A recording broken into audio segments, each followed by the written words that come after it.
Okay, good morning. Welcome to the fourth hearing of the committee's inquiry into proposed energy from waste facilities. I acknowledge the Gundungurra people as the traditional custodians of the lands on which we are meeting today. I pay my respects to elders past and present and celebrate the diversity of Aboriginal peoples and their ongoing cultures and connections to the lands and waters of New South Wales. I also acknowledge and pay my respects to any Aboriginal and Torres Strait Islander people joining us today. My name is Nicole Overall and I am Chair of the committee. I ask everyone in the room to please maintain silence and to turn their mobile phones to silent also. Parliamentary privilege applies to witnesses in relation to the evidence they give today. However, it does not apply to what witnesses say outside of the hearing. I urge witnesses to be careful about making comments to the media or to others after completing their evidence. In addition, the Legislative Council has adopted rules to provide procedural fairness for inquiry participants. I encourage committee members and witnesses to be mindful of these procedures. So, welcome, Mrs. Tuckerman. Thank you for making the time to give evidence today. Could you please state your name and position title and swear either an oath or affirmation? Yes, thank you, Madam Chair. Member for Goulburn, Wendy Margaret Tuckerman. I wish to swear an oath. Oh.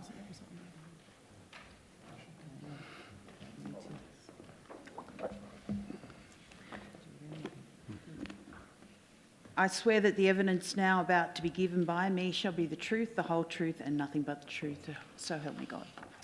Thank you. And would you like to start by making a short opening statement? Yes, thank you, Madam Chair. I appear today as the local member to speak in opposition to the proposed energy from waste facility at Tarago and to address the matters set out in the terms of reference referred to this inquiry by the Legislative Council on the 6th of August 2025. At its core, I understand this inquiry to be asking whether this proposal represents sound public policy, appropriate land use and responsible allocation of risk. I do not believe that it does, and I believe that I am representing a majority of my constituents in my opposition to the incinerator proposed at Tarago. I do not present myself as a scientist or an engineer. What I am is an elected representative of the Tarago community and a community that has lived with the consequences of Sydney's waste decisions for decades. I understand this place, its land, its industries, and the cumulative impact already carried by local people. I have followed the inquiry closely and I thank the Select Committee for the tremendous amount of work that has been completed to date. But I do not believe that we have been shown a clear, transparent rationale for why these facilities are proposed in Tarago or Parkes or other regional locations, nor evidence that alternative options were properly compared. The issue of toxic byproducts, especially hazardous fly ash, remain unresolved.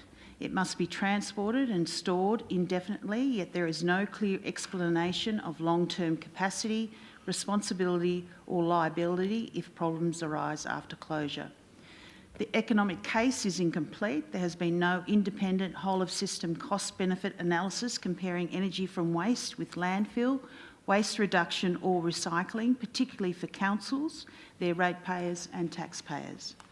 There also remains the real risk that accepting an incinerator and any long-term contracts locks New South Wales into supplying waste.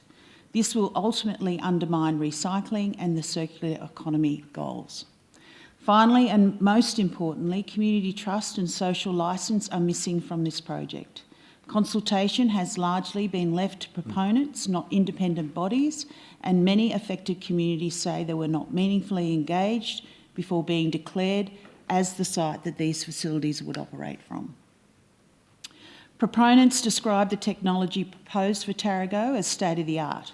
However, facilities of this type are not operating anywhere else on the eastern seaboard and certainly not in a location comparable to Tarago. The assessments of performance that I have seen rely heavily on predictive modelling and assumptions rather than demonstrated operation in a productive agriculture landscape, a rural village setting and a declared drinking water catchment. International experience increasingly demonstrates that even advanced thermal technologies are deliberately sited away from food-producing land, water catchments and sensitive regional economies, a recommendation from the New South Wales own chief scientist. They are located where the waste is produced. That precautionary standard has not applied in the case of Tarago, despite its known environmental and agricultural sensitivities. The predicted emissions profile for the proposed Tarago facility relies heavily on dispersion modelling, which is inherently limited to what it can show. Modelling provides point-in-time estimates under assumed conditions. It cannot fully account for cumulative exposure over decades, particularly in a setting where people live, farm and source their water locally. Importantly, modelling does not capture how pollutants behave once they leave the stack and enter real systems: soil, pasture, livestock, grapevines, rainwater tanks and local food production. In a rural and agricultural setting like Tarago, exposure pathways are interconnected, not isolated. Air emissions do not remain in the air, they deposit onto the land and water and move through food systems. Low-dose exposure over long periods is precisely the type of exposure that is hardest to detect early and hardest to reverse, yet it is the most relevant exposure scenario for small rural communities. While proponents emphasise that this is newer technology than older incinerators, the health literature is clear that many impacts associated with incineration do not emerge for decades. Regulatory frameworks and approval conditions operate on short to medium-term horizons. Human health does not. Emission monitoring, even where continuous, does not prevent exposure. It can only identify exceedances or trends after exposure has already occurred. Once contaminants are deposited into soil, water or livestock systems, monitoring does not remove them. This concern is heightened at Tarago because the area lies within the Sydney drinking water catchment. Many households rely on rainwater harvesting as a prime water source, and farming operations depend on uncontaminated soil and pasture. Rainwater tanks represent a direct and immediate exposure pathway in rural communities. Water falls from the air, not diluted, filtered or treated before use. Compare this to stormwater in Sydney. In a catchment and farming context, the risks are cumulative and downstream, extending beyond the immediate vicinity of the site. The Tarago community is effectively being asked to accept long-term uncertainty that cannot be resolved within the life of monitoring or approvals, while bearing the consequences of that uncertainty resolves in the wrong direction. From a public policy perspective, this represents a transfer of long-term health and environmental risks from the waste producer to the host community without adequate safeguards or recourse. The impact on agriculture in and around Tarago is not speculative. This region supports export-accredited livestock enterprises, cropping and fodder production, organic agriculture, extremely high-quality food and fibre businesses, a thriving viticulture and tourism industry. These industries operate within strict quality assurance and traceability frameworks, particularly for export markets, frameworks that are often more risk-adverse than planning or regulatory systems. There are no enforceable guarantees for these industries under an energy from waste model. Organic and export certification systems are risk-based, not negotiation-based. They do not accommodate contamination risk arising from nearby incineration, regardless of regulatory compliance by the proponent. Certification and market access can be lost based on proximity and exposure pathways alone, even where no contamination event has been proven. That risk is borne entirely by local producers. It is uninsurable, uncompensated and effectively irreversible. Even without proven contamination, perception alone can undermine premium and export markets. In a region already associated with Sydney's waste infrastructure, approving incineration risks cementing reputational damage permanently with long-term consequences for agriculture, viticulture and regional food security. Tarago has carried the burden of Sydney's waste for decades. The Woodlawn landfill has managed a significant proportion of metropolitan waste, fundamentally shaping the lived experience of this community. Over time, pollution incidents, breaches and limited enforcement outcomes have eroded community trust. The proposed incineration represents escalation, not remediation, of an already disproportionate burden. My community is once again being asked to absorb additional risks so metropolitan waste challenges can be managed at a distance. Transporting waste from Greater Sydney to Tarago, hundreds of kilometres from where it is generated, to burn it is carbon inefficient, inconsistent with circular economy principles, and fundamentally inequitable. Viable alternatives exist, including waste reduction at source, expanded organics diversion, advanced recycling, extended producer responsibility, and critically siting residual waste infrastructure close to where waste is generated. Energy from waste facilities rely on guaranteed waste streams, locking the system into ongoing waste production and directly contradicting the waste hierarchy. This inquiry is not merely technical. It's about land stewardship, water protection, food security, regional equity, and long-term risk. The proposal before you asks the Tarago community to absorb health, environmental, economic risks so metropolitan Sydney can defer harder waste reduction decisions. This is not sound public policy, and it is not just. I urge the committee to conclude that the proposed energy from waste facility at Tarago should not proceed, and that New South Wales must pursue waste solutions that genuinely protect human health, agriculture, integrity, and regional futures. Thank you. Thank you, Mrs. Tuckerman. Can you tell the committee, please, when did your reservations and concerns about the concept and proposals first emerge? Well, one of the reasons that I'm such a strong advocate against this is because earlier on in my term, my first term, Gerrara incinerator was proposed at Bungonia, and that certainly started a conversation in our community. They were very much against that proposal. There was no policy around incinerators at the time, and what we found as that was being debated and community consultation was being heard was another 4 or 5 incinerator proposals were also being proposed for the Goulburn electorate. It was at that time that I certainly approached the Minister of the day, Matt Keane, and certainly said, this is just ridiculous how the policy framework is allowing up to 5 possible proposals of incinerators in my electorate. And certainly it was something that he needed to consider what the proposal or policy was to be going forward. It was very clear from my discussions with my community that it was not acceptable in my electorate, and I certainly made the Minister of the day aware of that. Later he came to me and said, we've come up with a solution, we're going to designate precincts. I certainly was not in agreement with that, because I didn't think that incinerating waste in this way was something that should be pursued in the state, and certainly voiced my concerns around that.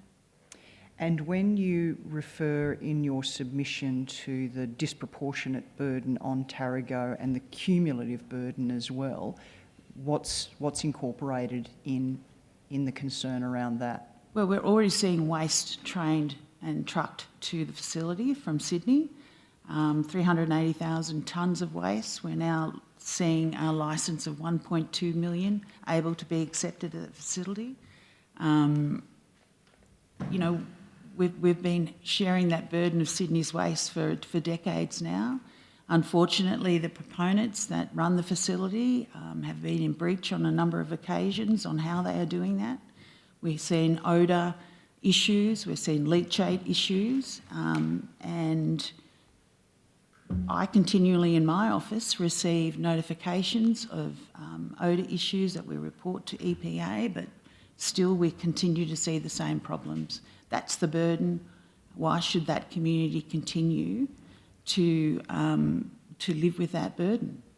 One very quick last one from me before I hand to my colleague. You talk about policy conflicts. If those policy conflicts were resolved, can you see a pathway forward, any type of framework in which such facilities, not potentially here in Tarago, but elsewhere, might be addressed? Look, I think with any development that's controversial, you have to have the community backing and you have to have the community to agree to those sorts of projects. And I don't think those questions have been asked. I don't think the work's been done in regards to identifying whether there are suitable areas for this sort of incineration of waste. I'm still yet to be convinced that it's 100% safe, so should we have them at all, is the question. And until you start seeing some of the independent reports on that, you know, I think there's a huge issue for waste in the state, but you've also got to start looking at other solutions to the problem, and I think there are plenty of solutions out there. And, you know, we're going to have to come up with a comprehensive policy platform that encourages recycling, encourages a circular economy, and takes burdens away from particular communities. Thank you. Ms McLaren-Jones, 2 minutes. Thank you very much. Yesterday the committee visited the site, but for the benefit for Hansard and those that are watching, could you give an overview of the location of this site and the proximity it is to landowners and that impact it would have on regional production? Yes, certainly. Tarago is a small village and it is surrounded by agriculture production. It is surrounded by viticulture. Plenty of award-winning wines are produced in the region, and it is smack, as I stated, the impacts on agriculture are going to be huge. We're looking at something I think locally is about a $400 million agriculture economy. You're looking at a $4.7 billion viticulture and tourism economy. So it is certainly impacting those industries going forward if it is to be. It's already impacting. It's already impacting with the leachate and the odour, but when you're talking about incinerating and the possible impacts from that, they are very real. Just in regards to committee consultation, it's something that's come up from a number of witnesses. What do you see as adequate community consultation in making these types of decisions? Well, I think when you talk about consultation, I mean, you're talking about consultation from the managers of the project, the company that's actually making the proposal. Doesn't appear to be any support from independent people to assist the community. The community has that burden alone, which I don't agree with in any project. The community having to fork out for information from independent people in regards to what the impacts of this proposal should be. And I think that's something that's probably wrong with the planning system, that those communities don't get that support and understand, you know, we keep being told that this is a proposal that's safe, yet when you look at other information from across the world, there's plenty to refute those comments. Thank you, Ms McLaren-Jones. Time is up. Thank you, Dr Con.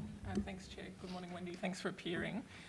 In 2020, the Greens put forward a bill, the Environmental Planning and Assessment Amendment Prohibition of Waste-to-Energy Incinerators Bill, that if it had passed, would have banned these kinds of incinerators across New South Wales.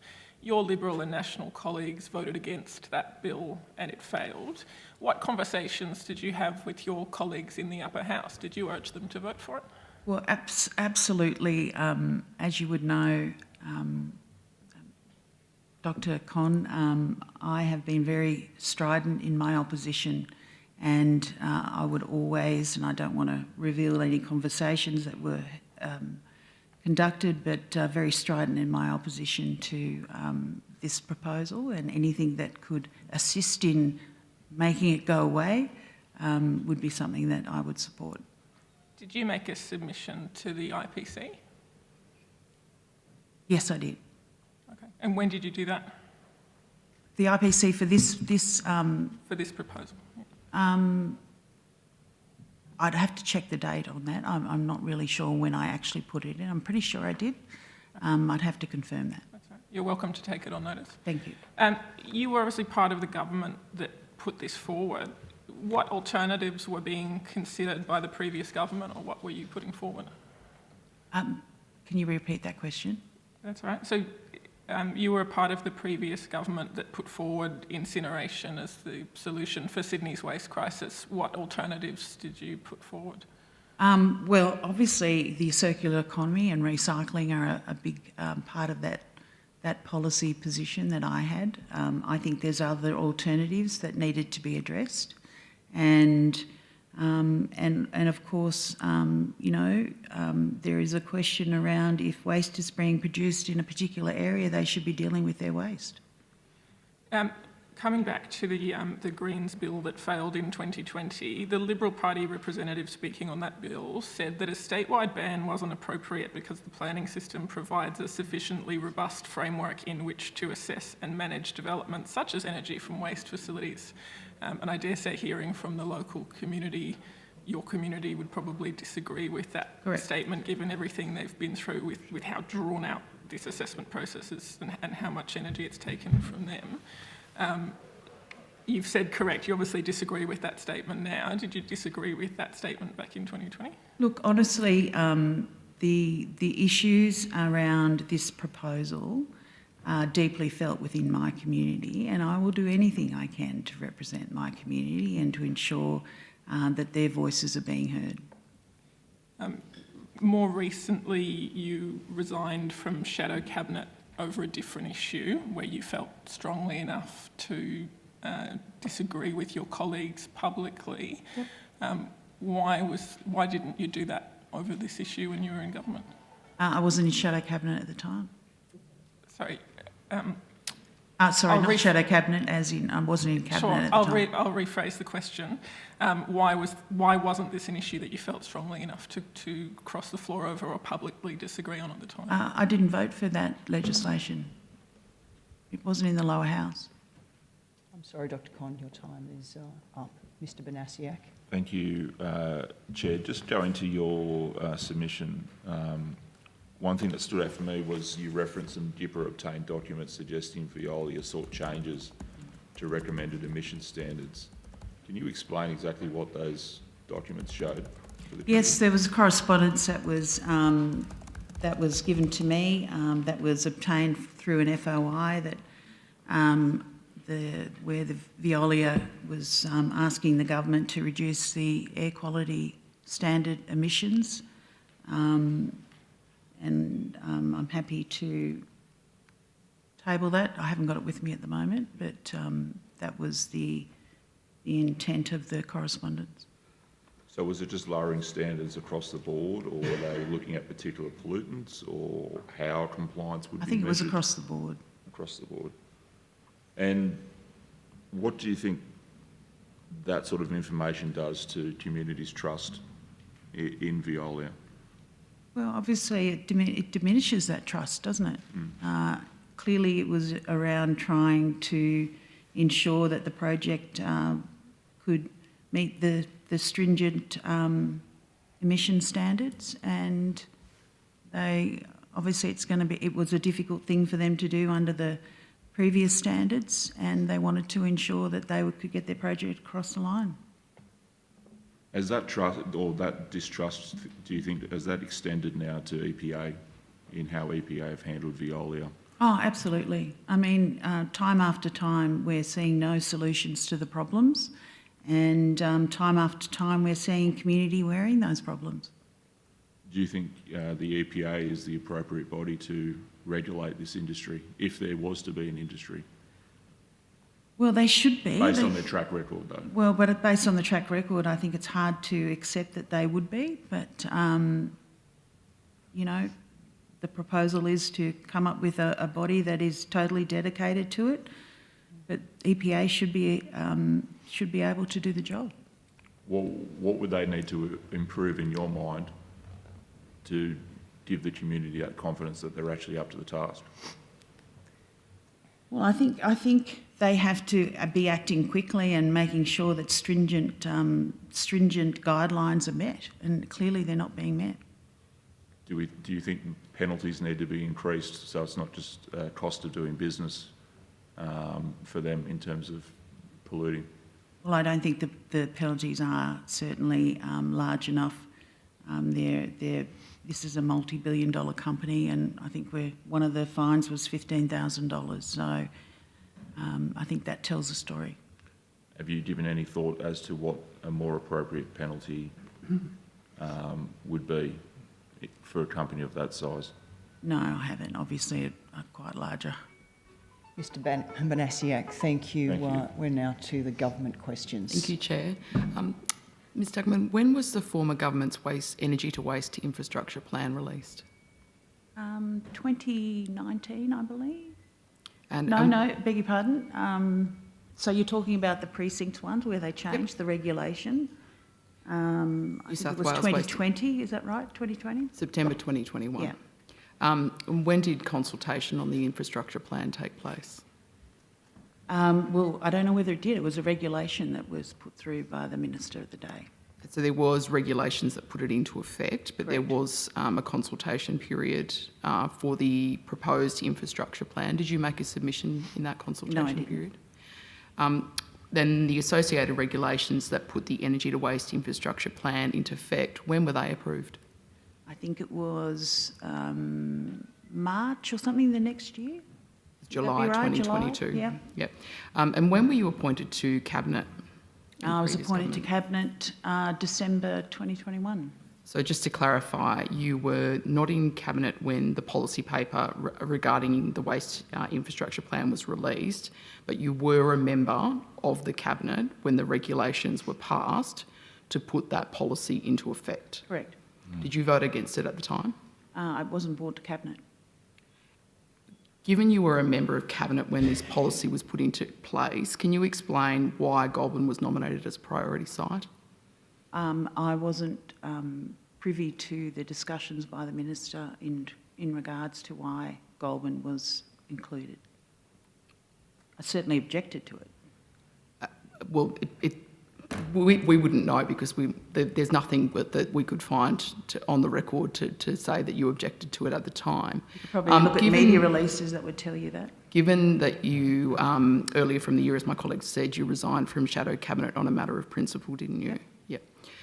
Given that you were similarly exercised by the former government's decision to put the energy to infrastructure plan into effect, which happened while you were a Cabinet Minister, why didn't you resign from Cabinet? It wasn't something that was brought to me as in Cabinet. But you were made aware of it after the fact. Why didn't you resign from Cabinet? I certainly had my my discussions, and I won't reveal what the discussions were with the Minister at the time, but it was certainly not supporting the proposal. But you didn't feel strongly enough about it to resign from Cabinet? It wasn't something that was brought before the Cabinet. It was already in place. You were a Cabinet Minister, though, and a member of the government. Yeah, absolutely, and certainly, and that's the beauty of a Liberal Party, is that you can have a difference of opinion. So, as a member of the Liberal Party, you agree with the proposition that certainty and consistency is important for business and particularly for investment? Yep. So, following the legal changes that were made years ago by former Minister Keane, do you agree with the proposition that changing the regulatory goalposts to block a project years later, when it is already well advanced in the planning process, would leave the government exposed to compensation claims? I'm sure it would. And that's a dilemma, isn't it? So do you think that changing the goalposts would have any sort of impact on private investment? I'm sure it would, absolutely. And do you have any concerns about that? Of course. But we've got to find better solutions to the problems. I mean, you know, it's not about being political. It's actually finding a solution to the problems that we have before us. And it is huge, I understand that. Waste is a huge issue for the state. And until we start to really turn our head toward what those solutions would be, you know, we're going to continue to struggle with dealing with it. Can you point to an example as a senior member of Cabinet in the former government where laws were changed retrospectively to block a development that was already well advanced in the planning process? I can't recall any, no. Thank you, Chair. Okay, well, in that case, we have additional time. Thank you. Oh, sorry, Chair, I thought my time was up. No, you have 2 more minutes. Okay, thank you. When was this project first proposed for the community?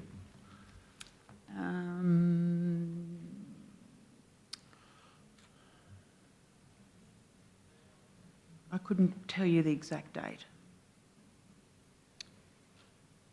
Do you know what stage of the planning process the project's currently at? Yes, obviously they're looking at the EIS at the moment and addressing submissions. In terms of the selection of Goulburn as a priority site, can you talk about what the guiding principles of the previous government's energy from waste policy were? No, I can't tell you. Can you confirm the principles were, 1, to improve certainty to communities and industry about acceptable locations and facilities, 2, adhere to the precautionary principle that there is a greater risk of harm to human health due to proximity to high population areas now and in the future, and in areas where there are regular exceedances to air quality standards from existing sources, and 3, maximise efficiencies in infrastructure, waste management, innovation and energy recovery? Sounds plausible. That's what it says. And given you were a member of Cabinet when this policy was put into place, can you explain how the precautionary principle aligns with the former government's decision to make Goulburn a priority site for energy from waste facilities? Well, all I can assume is because the site was already receiving tons and tons of Sydney's rubbish that, you know, it made sense to look at that as a precinct. Did I agree with it? Absolutely not. When Time is now up. Thank you. Ms. Savelle, thank you. Ms. Tuckerman, thank you for your evidence. You did talk about tabling the GIPA, so the Secretariat will be in touch in relation to that. Thank you for your time today. Thank you.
With, who have I got on this side here?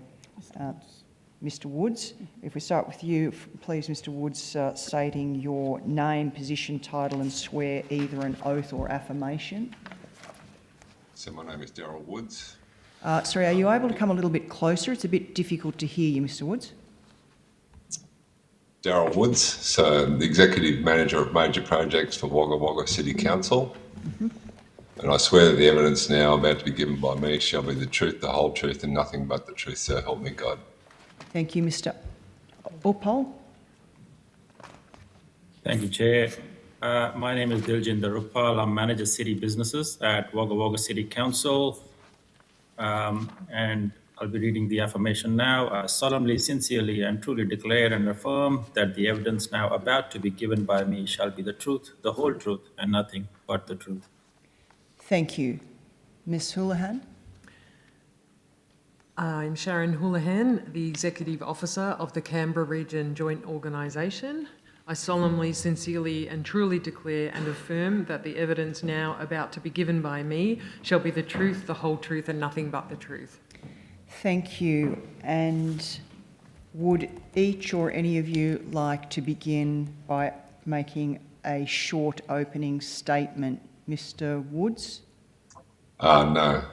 Thank you, Chair. Mr. Uppal? No, thank you, Chair. Ms. Houlihan? Yes, please, Chair. Thank you for the opportunity. Canberra Region Joint Organisation has 11 New South Wales councils and the ACT government as its members, all of whom are primary waste managers. As such, I present a regional view of energy from waste as one component of broader waste solutions. As stated, I am the Executive Officer of the organisation, and I extend apologies from our chairperson, Mayor Russell Fitzpatrick of Bega Valley Shire Council, who was attending a family funeral this morning. In a letter to the chair of this inquiry following our written submission, we outlined agreed positions of our member councils, which are clear and united on several key positions regarding the future of waste management and the role of energy from waste in New South Wales. First, waste should not be sent to regional New South Wales for processing into energy unless Sydney is also hosting similar facilities. As our communities have repeatedly told us, the current policy settings send a strong message. If energy from waste processing is not permitted in Sydney, people reasonably conclude it must not be safe. This perception is driving distrust and undermining social licence in our region. Second, energy from waste is a solution of second last resort, only preferable to landfilling. Higher order waste actions must come first.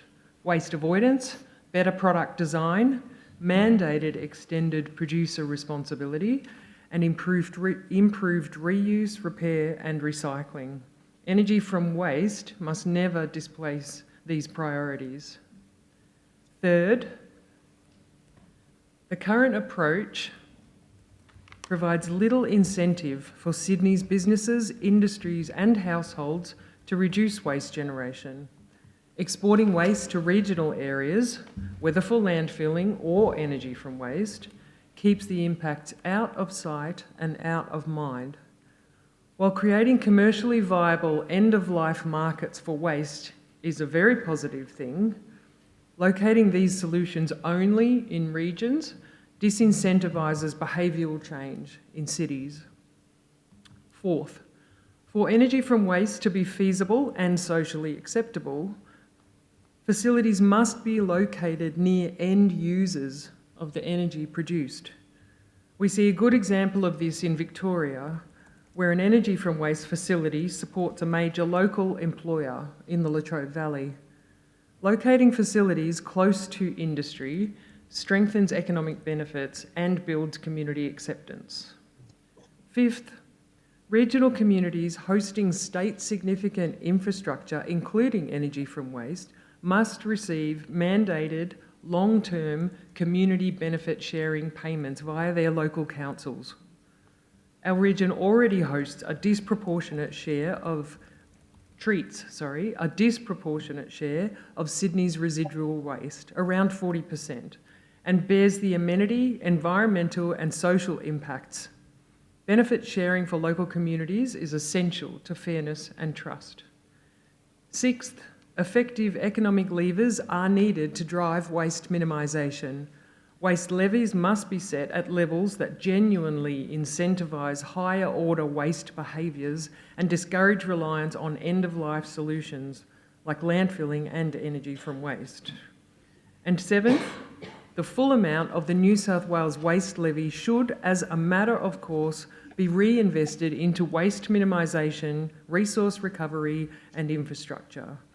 With recycling rates stagnating and waste generation rising, partial reinvestment of the levy is no longer sufficient. Councils, industry and communities need the full levy returned to the system to meet state and national targets. These positions sit alongside our written submission to this inquiry, being in summary that energy from waste as a waste solution must never distract from higher order waste priorities of avoidance, reduction, reuse and recycling, nor undermine the circular economy we are actively working to build. Canberra Region Joint Organisation urges the New South Wales Government and the Parliament to adopt an approach that is equitable, transparent and grounded in circular economy principles. Waste must be treated close to its source. In the case of energy from waste, waste must be treated close to where the end product, energy, is needed. Waste solutions must properly incentivise waste avoidance, and regional communities must be afforded the same respect and protection as city communities. We thank the committee for considering our evidence today our written submission to the inquiry and further letter to the Chair regarding our agreed regional positions on waste solutions. Thank you, Ms Houlihan. Now, the CRJO submission raises... Sorry? No, they didn't want to give one. That's fine, thank you. Your submission raises mixed views among your members, and obviously quite strong views as well, as will be presented here today. You stated there in your opening statement that if such facilities were to go ahead, that Sydney also needs to host. So that's the broad view of your members? Yes, it's a wide variety of members, and there's always mixed views amongst a wide variety, but the collective view of members is that Sydney facilities and Sydney precincts should be being considered if energy from waste is going to be part of the waste solution. Okay. So a question for all of you, please. A view on the potential for a relaxation of the precincts or a different framework and modelling around their potential consideration as a merit-based assessment. Your view on that? We'll start with you, Ms Houlihan. Yes, it's the view that the current and historical process for identifying suitable precincts for energy from waste facilities is too much skewed towards where development is already proposed or is already in place, and not taking into account other arguably more important considerations or equally important considerations as to where waste is being produced and being in proximity to that, and where energy as an end product of energy from waste will be used, and a market for that. Mr Woods? Yeah, so our view on that is that we have a special activation precinct, and we've had a proponent propose a energy solution as part of joining that development, and we've supported that. However, because it doesn't meet the energy from waste framework, it's been denied by the EPA now. So they're dealing with and the proposal is dealing with the organic waste created within this region, and it's not allowed because we don't fit one of those 4 zones that are nominated under the DFW. Mr Upal? Thank you, Chair. We would definitely welcome a merit-based assessment outside of these precincts. So flexibility in this space will be very helpful to the regions. Okay, so a question again for you all then around social licence and the necessity for that to occur and be in place.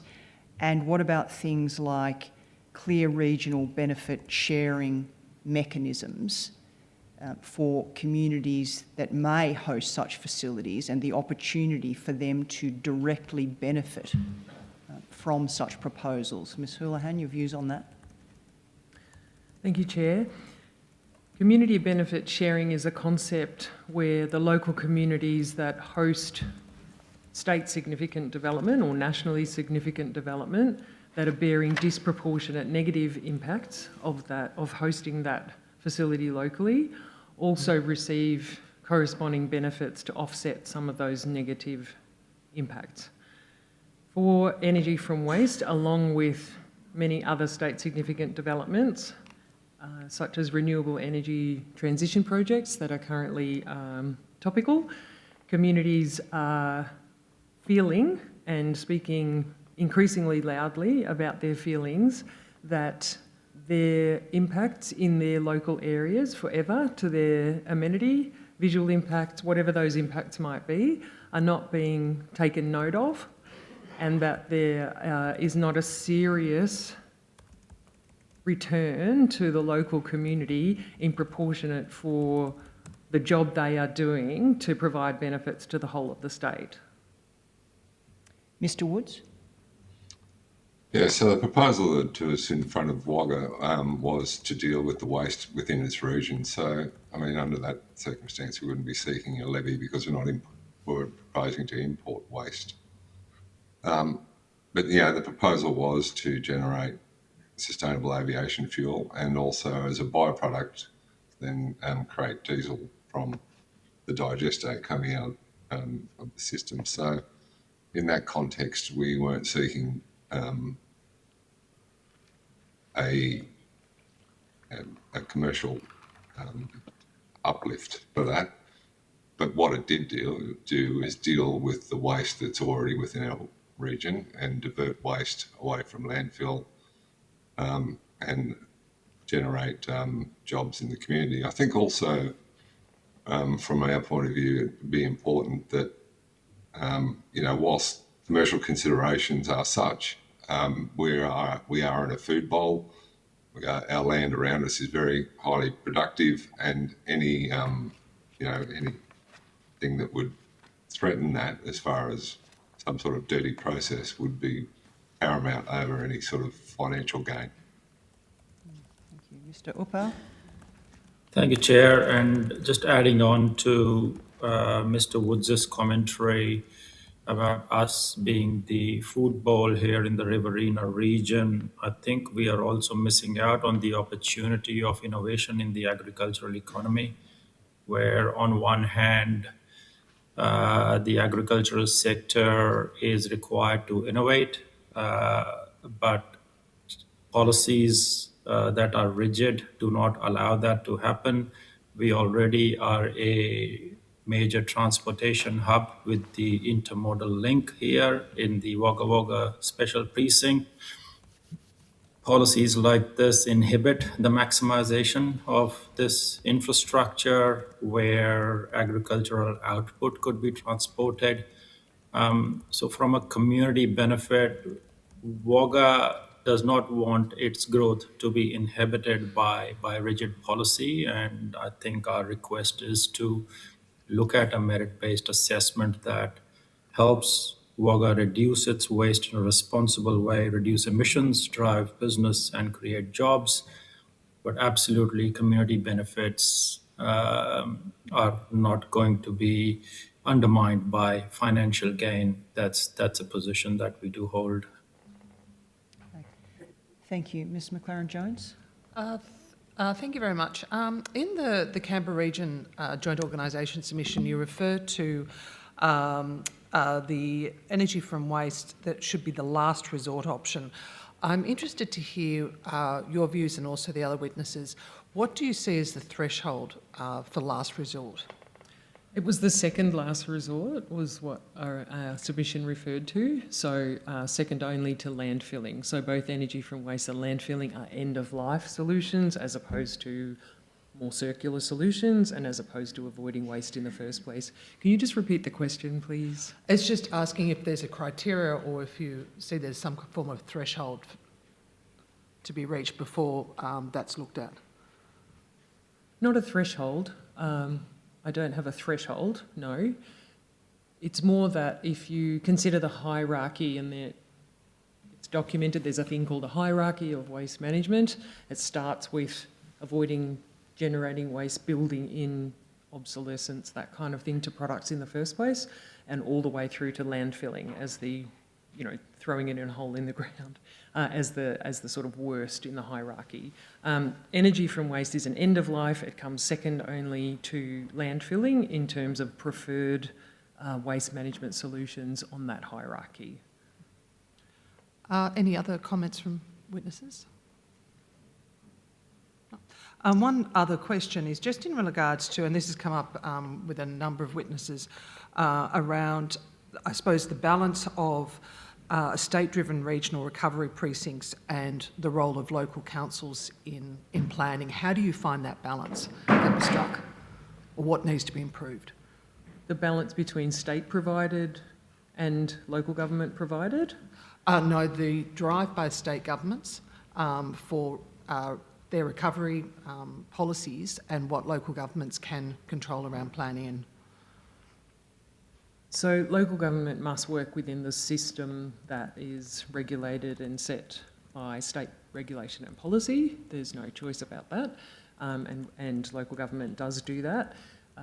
We advocate, local governments directly deliver waste management facilities, and we also advocate for changes to policy settings, and the flavour of our advocacy is to use the waste levy that we collect on behalf of the state to invest in research and development, incentives for the higher order waste solutions as compared to end-of-life solutions. Councils, along with any private or public organisations that deal with waste at the landfill end, are dealing with the most problematic waste, the waste that hasn't been an easy solution to recover and divert from coming to landfill.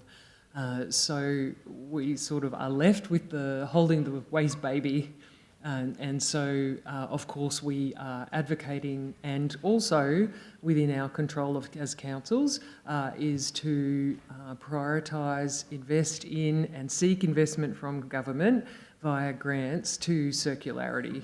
So we can work with local producers of waste, whether that's the building industry and construction or food industry or any industry, households, we can work with them and do work with them to reduce waste coming to landfill in the first place, because as I say, we are left holding that problem in terms of treating waste that makes it to landfill. Thank you. Dr. Conn? Thank you. Ms Houlihan, in your opening statement you mentioned mandated extended producer responsibility, which is something I'm very interested in, and this government passed some really excellent legislation last year, the Product Lifecycle Responsibility Act. So the framework is there for mandating extended producer responsibility. Unfortunately, so far it's only been applied to lithium-ion batteries from a safety perspective, and not actually been applied to reducing any waste streams. I'm interested in your perspective on what the opportunities are if that legislation would be applied to other waste streams. So I'm no expert on that, but on the matter of mandating extended producer responsibility, that's a key lever that any government has to pull, and there have been really positive changes in that regard of late. It's not just a state issue, it's a federal issue as well around mandating extended producer responsibility, and it's not easy to do.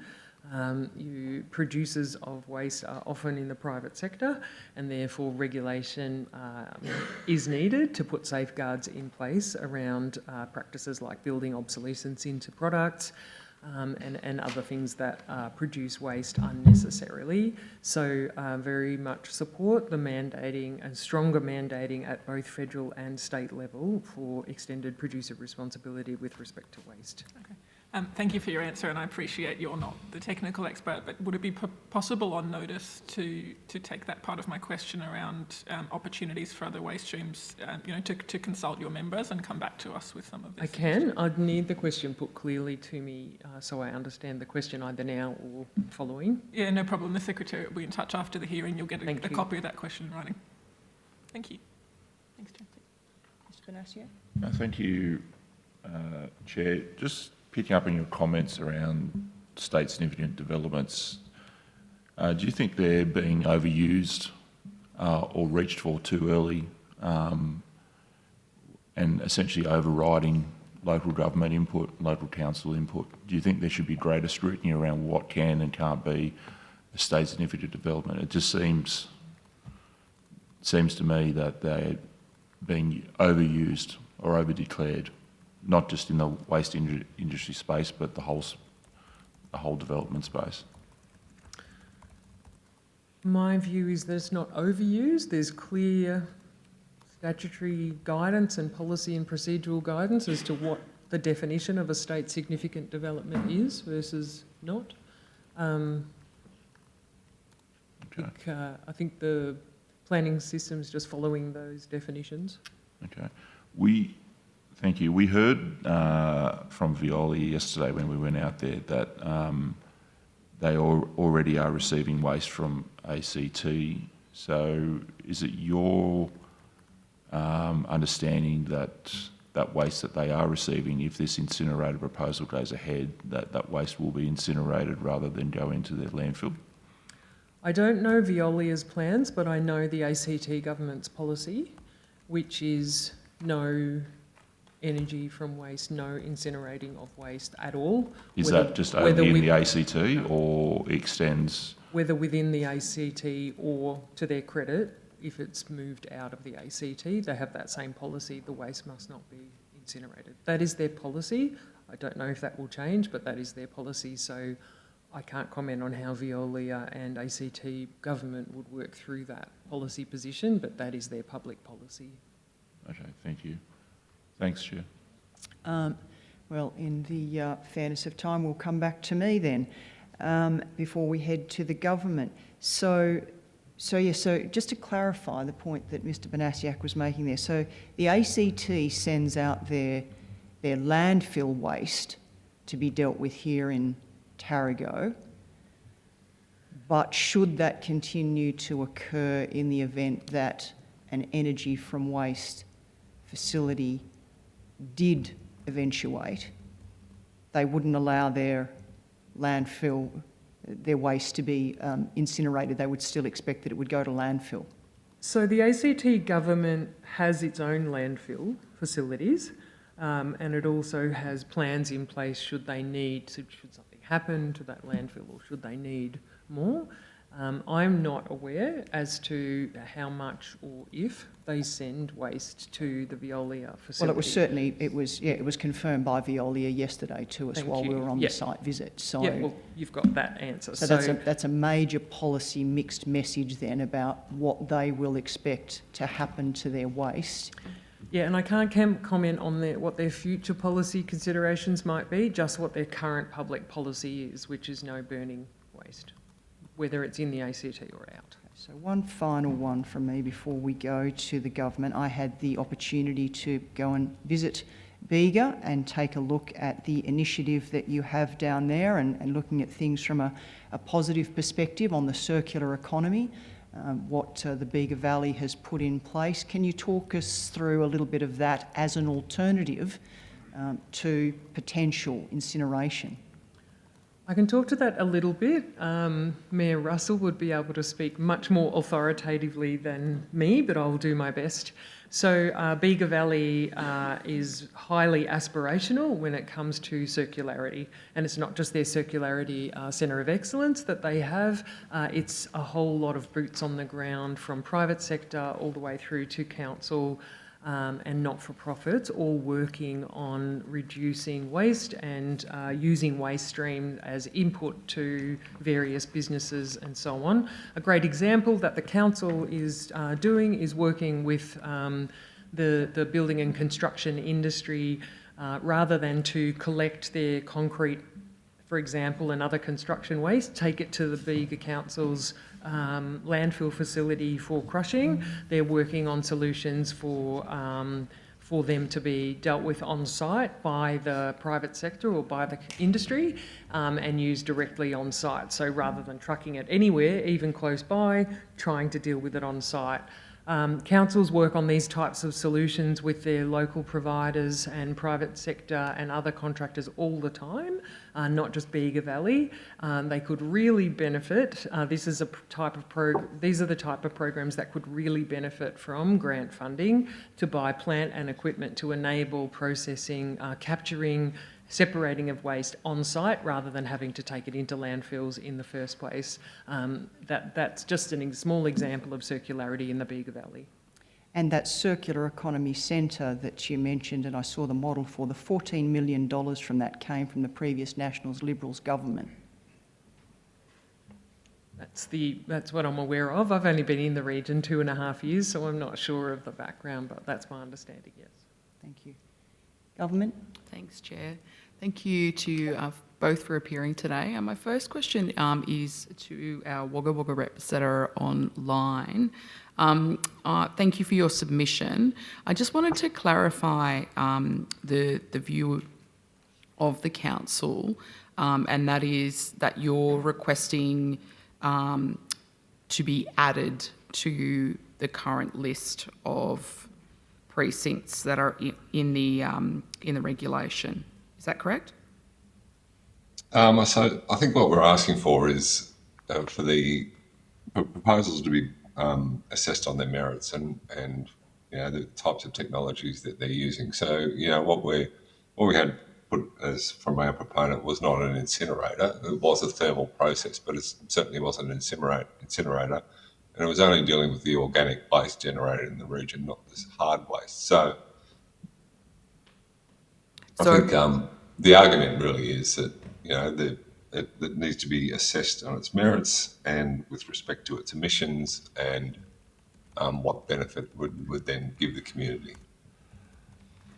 Okay. And how would that work in, just if you can explain a bit further for me, when talking about something to be assessed on its merits, how would that work in a practical way?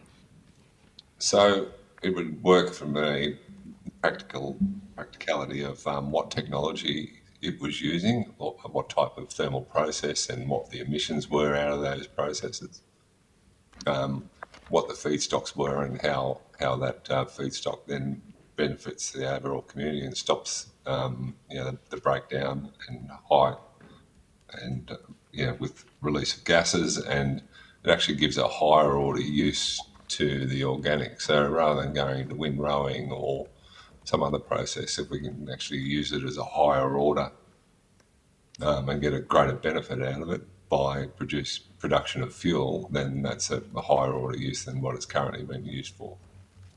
So currently, our sale yard, we typically put through 50 to 70,000 sheep per week, and that creates a lot of manure, and we do use that manure in parks and gardens, but it would be better off going into a digester and creating sustainable aviation fuel and or diesel, for instance.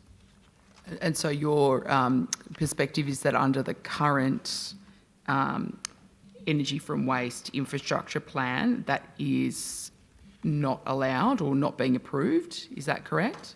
Yeah, because we're not in a designated zone, it's not been approved. So what is acceptable is the initial input into a digester.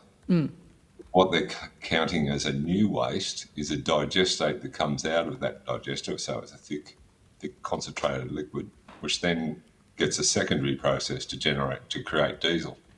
So that's being counted as an energy for waste activity, which is not allowed within our zone. Right. So what you're suggesting is not to be a designated zoning per se, but you want the flexibility in the regulation to be able to permit that sort of work. Is that correct? Yes, that's correct. Okay. And I think that should be applied more broadly. So, the waste we're talking about is not being trucked in, it's not being trained in, it's being collected from this region. It exists here already, and I think that's a sensible approach that the regions and all the centres be able to deal with the waste that they produce. It's pretty much along the lines of what the Canberra JO representative was. Yeah, thank you. In terms of, I suppose, both Wagga Wagga Council and also, your member council's own sort of waste plans are, I wonder if you could both outline for me the extent to which and when FOGO was introduced in your council areas, and whether that has been, successful in diverting an amount and how much from landfill. Yeah, so FOGO was introduced in Wagga approximately 9 to 10 years ago. We put in place a public tender, and that then now goes out to a producer that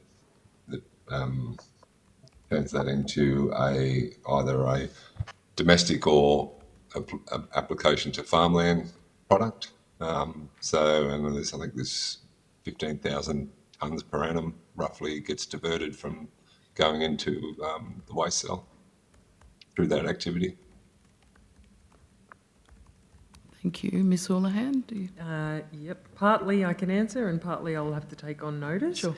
So Bega Valley Shire Council, Snowy Valleys Council and Wagga Wagga City Council, as 3 of our 11 members have FOGO.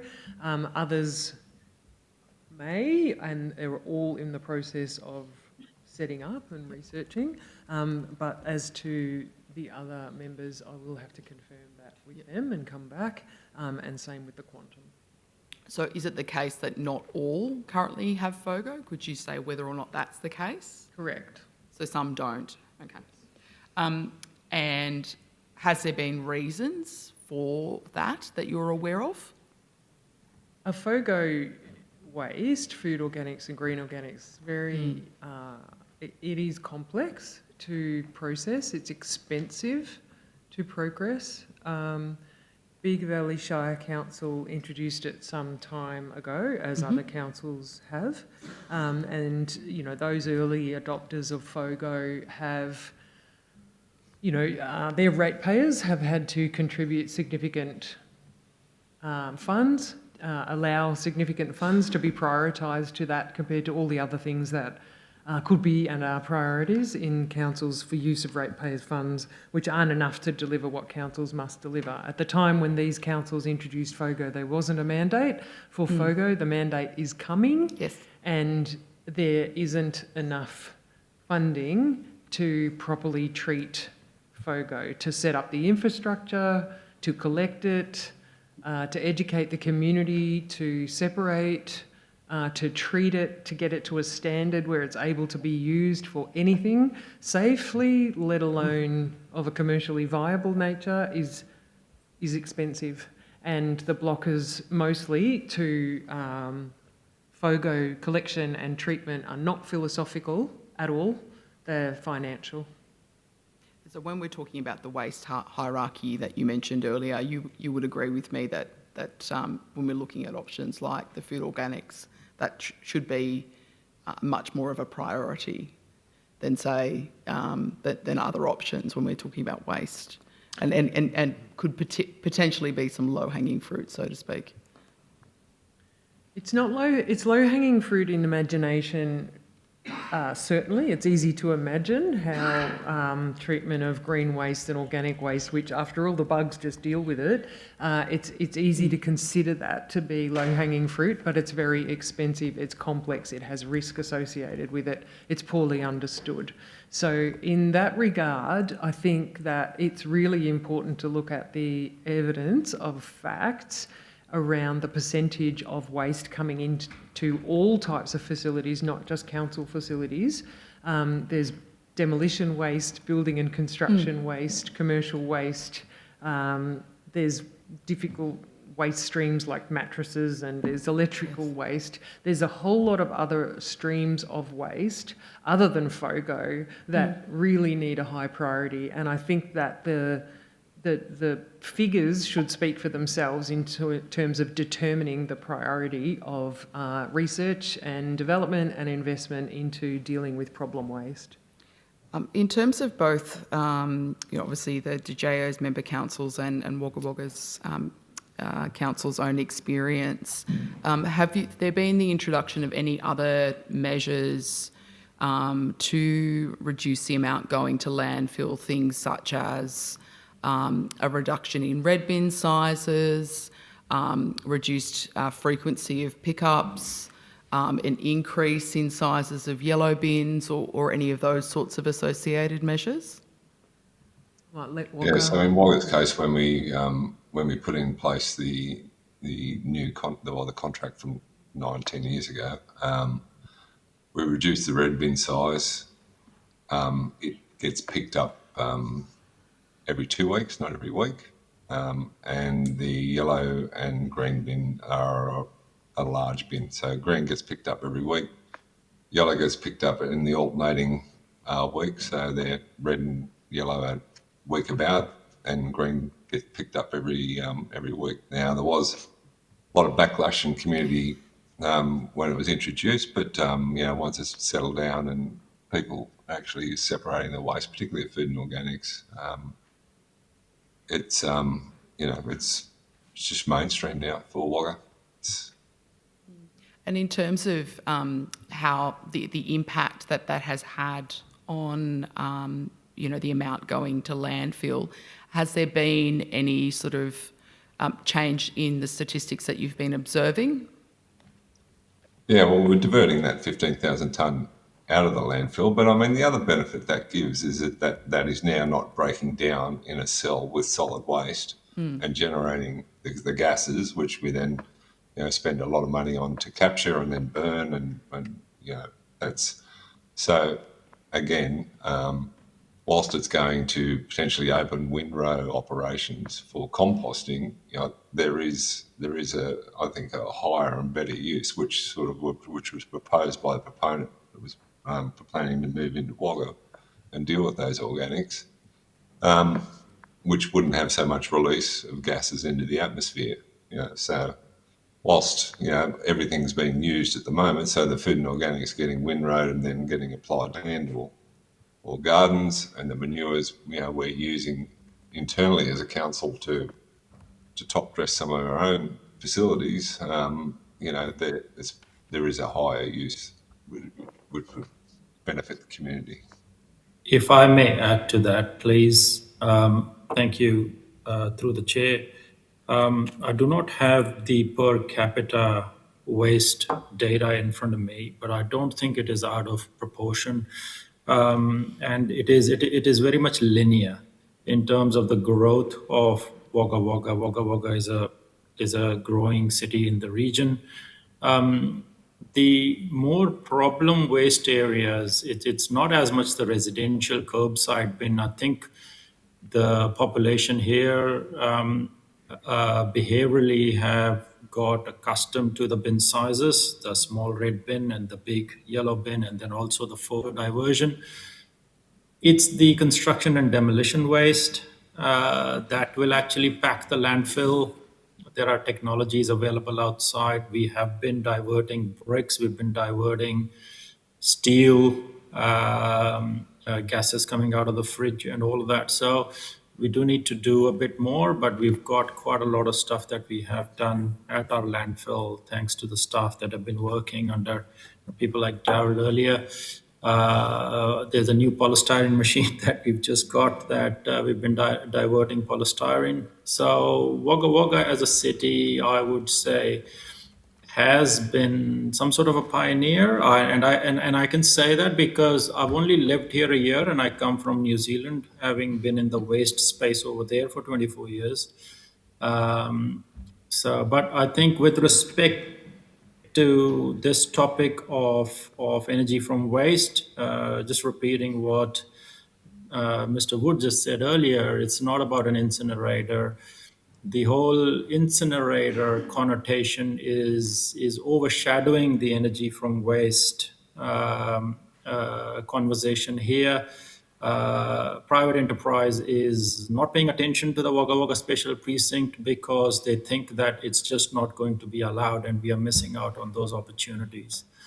So some clarification there where application to our land in terms of digestate, soil enhancers, the technologies required to produce those products that can help our economy, the agricultural economy here, will be very helpful. Thank you. Councils do so many initiatives to try and reduce the amount of waste going into landfills. As I said before, it's an expensive exercise, and so anything that can divert. So I won't cover them all, but just some of them, and from a sort of general regional perspective. So first of all, there's shared procurement and shared contract arrangements in place across councils. They share knowledge with each other. We had the pleasure of visiting Goulburn's facilities that they've invested in significantly recently, where all the councils visited those facilities and they learn from each other. But as well as those sort of shared initiatives, all councils run chemical clean-out events where, difficult paints and things like that are able to be dropped off and disposed of properly. They have community resource centres that also deal with the types of waste that can't go in red bins, yellow bins, green bins, purple bins, whatever bins. Yes, they've changed their frequency. They're always looking in their contractual arrangements around pickup, curbside collection, sort of frequency and so on. They do bin audits to understand what community is putting into the different bins, and they run waste education to using the data from bin audits. But waste education is not just for householders, it's for, through schools, it's for health services, it's for the food industry, working, and we even have officers that work across the region with different industries to help with their education, along with significant investment in waste education by the councils themselves. They have FOGO, of course. They have significant partnerships and constantly working innovatively with the commercial sector on their waste, production of waste in the first place, separation of waste, but also dealing with their own waste on site, as I covered earlier, and same as in the construction and demolition industry, but also in council's own operations. So councils obviously deliver roads, construction projects and roads maintenance, just as one example. Water treatment plants, sewage treatment plants, they're producing waste as well through those, and they are working constantly to try and deal with their own waste without having to put that into their own facilities. So practicing what they preach. And of course, supporting circularity within the community via partnerships, small grants, advocating for large grants. Councils do a lot of work to try and reduce waste to landfill. Just in terms of the demolition and business waste, I think Wagga Wagga City Council that you mentioned being a challenge. I wondered if you had any suggestions for the committee in terms of other things that we can be looking at or recommending specifically with regards to that type of waste? I think definitely, I think the default answer would be yes, a bit of funding will be great with regards to the regions, and I don't say that flippantly. There's a lot of education that's going to be required at both ends, especially when it comes to pre-sorting of that material. Landfills cannot handle the double handling costs to sort when materials come over here. So sorting on site, that's an activity contractors will need to carry the burden of, and that can only be carried out by good education, by local government, by education. So funding in that regard is going to be very helpful. It is something that can be easily put into the too hard basket because there is a great mental burden attached to sorting of industrial waste and construction and demolition. So I think I'd circle back and make it very clear in terms of simplicity that some sort of funding grants availability for individual councils to implement in the regions with some clear direction. There's already some good targets of, yes, 80% needs to be diverted by 2030 or 2035. But how we're going to go about it is something that we will need to come up with. Thank you, Ms Savelle. Thank you all. Our time is up this morning. Thank you for your evidence and joining us. The Secretariat will be in touch in relation to the questions taken on notice. Thank you for your time. Thank you.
To give evidence today, could each witness please, starting from my left, state your name, position, title and swear either an oath or affirmation? Councillor? Starting with name. Name, title and oath or affirmation. Okay. Kenrick Winchester, title is Mayor of Queanbeyan-Pallaring Regional Council, and I'll read the affirmation. I solemnly, sincerely and truly declare and affirm that the evidence now about to be given by me shall be the truth, the whole truth and nothing but the truth. Councillor Jones? I, Jasmine Jones, Mayor of Yass Valley, swear that the evidence now about to be given by me shall be the truth, the whole truth and nothing but the truth, so help me God. I'm Nina Dillon, the Mayor of Goulburn-Mulwaree. I swear the evidence about to be given by me shall be the truth, the whole truth and nothing but the truth, so help me God. I'm Councillor Jason Shepherd from Goulburn-Mulwaree. I swear that the evidence now about to be given by me shall be the truth, the whole truth and nothing but the truth, so help me God. Thank you, and would all or any of you like to begin with a short statement? Yes. Councillor. Firstly, I'd like to say that the submission that we are making today is in the strongest opposition to the proposed energy from waste facility being proposed to be built at Tarago. Given our location, we are the surrounding council of the location. Goulburn-Mulwaree, the site is within our local government area, and it's about 45 kilometres from Goulburn City. We are on the direct access to the major transport corridors, particularly to Sydney-Melbourne and the Sydney-Canberra region, with Goulburn-Mulwaree has long played a significant role in supporting the broader needs of New South Wales and the ACT. As a local government area, we are highly experienced in dealing with a significant number of state significant projects. Our region is already heavily exposed to large-scale developments, particularly in waste management, extractive industries and renewable energy. Currently, we have 40 state significant development projects either located within our local government area or on the boundaries of and they are reliant on our infrastructure, accommodation, health service and community resources. We are a significant player in supporting Sydney and the ACT through the provision of raw materials, renewable energy generation, waste management services. However, our community carries an over-significant burden in sustaining the infrastructure and the development outcomes that benefit others outside of our own region.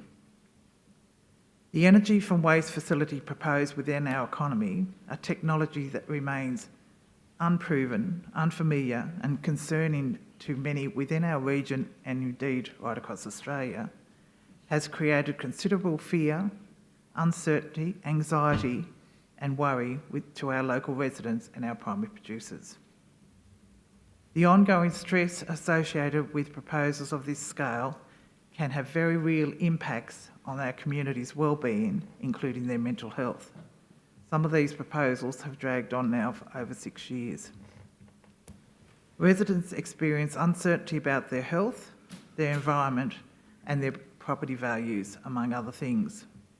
Their ability to sell their livestock and their produce may be impacted if this facility goes ahead, and these concerns cannot simply be dismissed because they are deeply personal to the people who live here every day. There should be an opportunity for the state government to review the current planning framework surrounding energy from waste. At present, these facilities fall under the broad land use definition of waste disposal. This definition captures many different forms of waste management infrastructure and is a mandatory land use inclusion across multiple planning zones.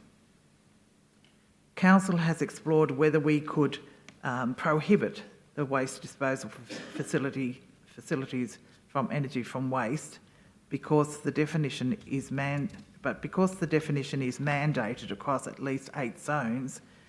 We would find that by doing so, we would be preventing our own council from continuing to provide essential services including our own long-term operational landfill service, which is our local tip. I highlight the fact that Goulburn Marwaree does not use the Veolia facility at Tarago. We have our own reuse centre here in Goulburn, our circular economy, which has only been open for 6 months and has already saved 90 tonnes of rubbish going into the land use facility. We also have a small red bin, which is used weekly, but we have much larger green waste and yellow waste bins, which are collected fortnightly. So I feel our community is already doing some hard lifting in that they're already doing as much as they can to reduce the amount of waste going into going into landfill or going off to this proposed incinerator. We have been operating our green waste bin system for over 20 years, and we have our own FOGO system here where council collects all the green waste. It's converted into compost and is used on our own parks and gardens, and is also made available for the general public to purchase, which also provides an income stream to the council.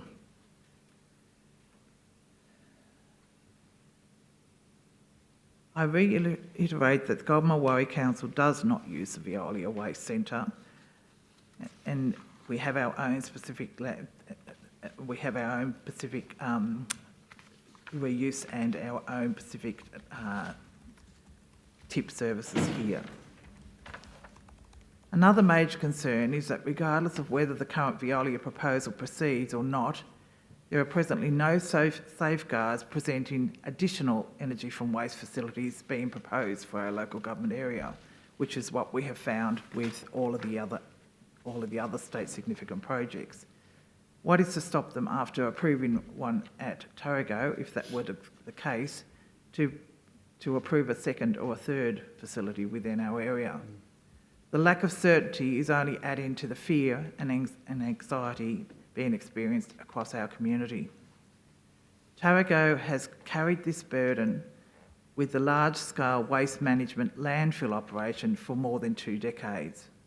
That village has endured the stigma of being labelled the dumping ground of Sydney's waste, and the residents, businesses and the Tarago Public School have experienced ongoing odour issues for many years, while local roads have been increasingly conflicted with the use of heavy vehicle movement and local traffic within what was otherwise a small rural community.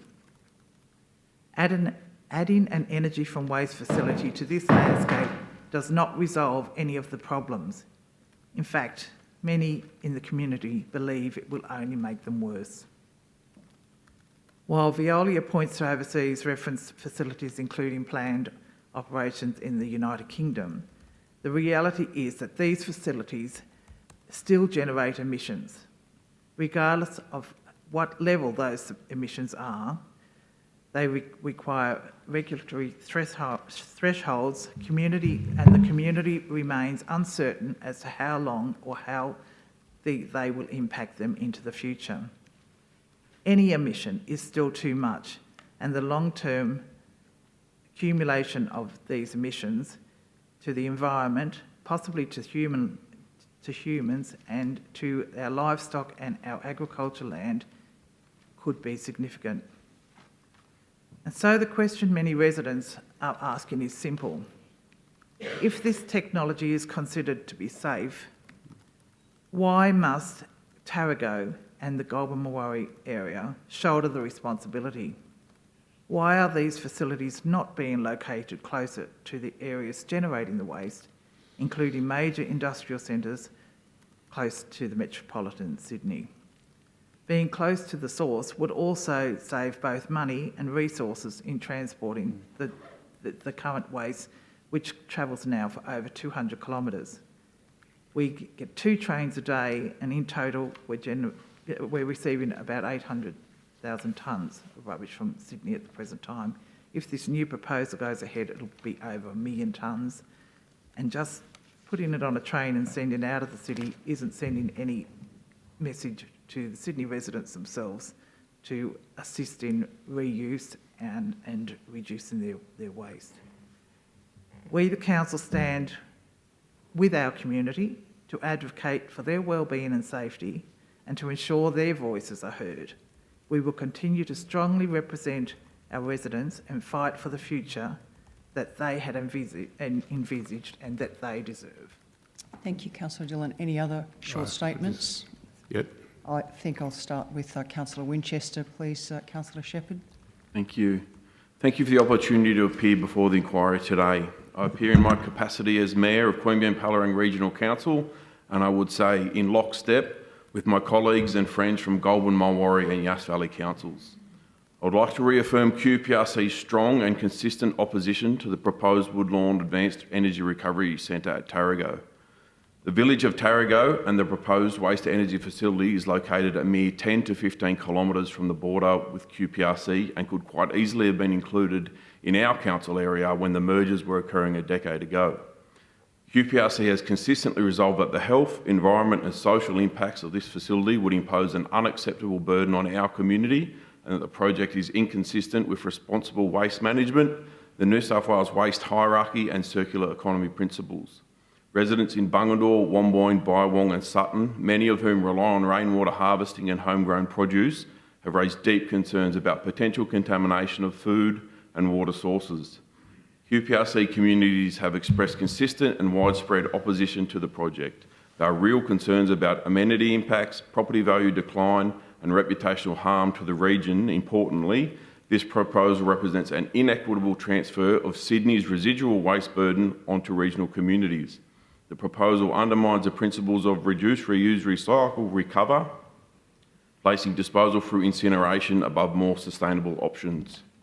Instead of investing in incineration, resources should be directed towards waste reduction initiatives, expansion of recycling technologies and strengthened packaging laws. This development would set a precedent of metropolitan waste being transferred to regional New South Wales, disproportionately affecting our communities. Regional New South Wales should not be the default location for facilities that metropolitan areas reject. There are significant concerns about whether the environmental impact assessment adequately considered the cumulative impacts of multiple waste facilities already operating at Tarago, as well as specific community health and environmental assessments and genuine and inclusive community consultation. QPRC urges the Select Committee to reject proposals for large-scale energy from waste incineration at Tarago and elsewhere in regional New South Wales. Council calls for the New South Wales Government to invest instead in sustainable waste reduction, recycling and repair solutions that protect the health and well-being of all communities, particularly those in regional New South Wales. I'll finish by reiterating that if energy from waste facilities are going to be pursued by the state government, they should be located where the waste is actually being generated and not forced onto regional communities who do not generate anywhere near enough waste to justify the development of energy from waste incinerators. Thank you. Councillor Jones. Thank you, Chair and Deputy Chair. I'd just like to thank everyone on this committee for the opportunity to present in person. This means a lot to the regions. It is by no error that you have three mayors in front of you in lockstep against this proposal. This is the wrong technology in the wrong place. I swore on this Bible to tell you the truth. And this is something that will hurt our region as a whole. Not just Goulburn Mulwaree, not just Yass Valley Council, but our whole region. The capital region. The whole destination economy cannot be unlocked from Yass Valley with its cool climate wine regions of excellence, the destination New South Wales experience attached to the capital region. Canberra needs us. Canberra is against this type of technology. They are in lockstep that this should not be in our region. The entire economy of the capital region tourism destination experience is over $4.3 billion. You can't unravel that rope and say it's okay to put something in our region that might undermine and destroy the wine industry. That, ladies and gentlemen, the Yass Valley food and wine industry started in the 1800s when Hamilton Hume brought the first grapes to our region. I recently took the Canberra Region Joint Organisation mayors and CEOs on a resilience tour of our region. I visited and took them to vineyards who have endured drought, bushfire taint, which wrecked entire harvests, frost, then the terrible idea of yet another frost again. They have endured so much. And then on top of that, a battery energy storage system which overrode all of our local planning tools, all of our local DCPs, and was allowed in the heart of our wine cool climate region, the same region that the state government gave us $2 million to build a winery trail around. Now a BESS energy storage system is proposed in the heart of that. There is one hand doing one thing in the state government and the other does not understand. There needs to be sensibility about this. There is a place for renewable energy. It's a nice to have right now, but this, a waste to energy facility in our region, would be a travesty on a scale that wipes away whatever small economic benefit this proposal is putting out to you as a carrot. Think about the region's economy, all right? That $4.3 billion destination economy for which decades of vignerons have built and sweated and harvested and picked those grapes so that there are other things that we can do in our area. The visitor economy alone, and it's very, very conservative because many of our vignerons are listed as agriculture, not tourism venues. In the Yass Valley alone, that's $127 million of spend every year. On top of that, the value add for our region is $60 million. So after they've paid their electricity bills and they've paid for the chemicals, everything that they needed to produce, that's $60 million every year staying in our economy.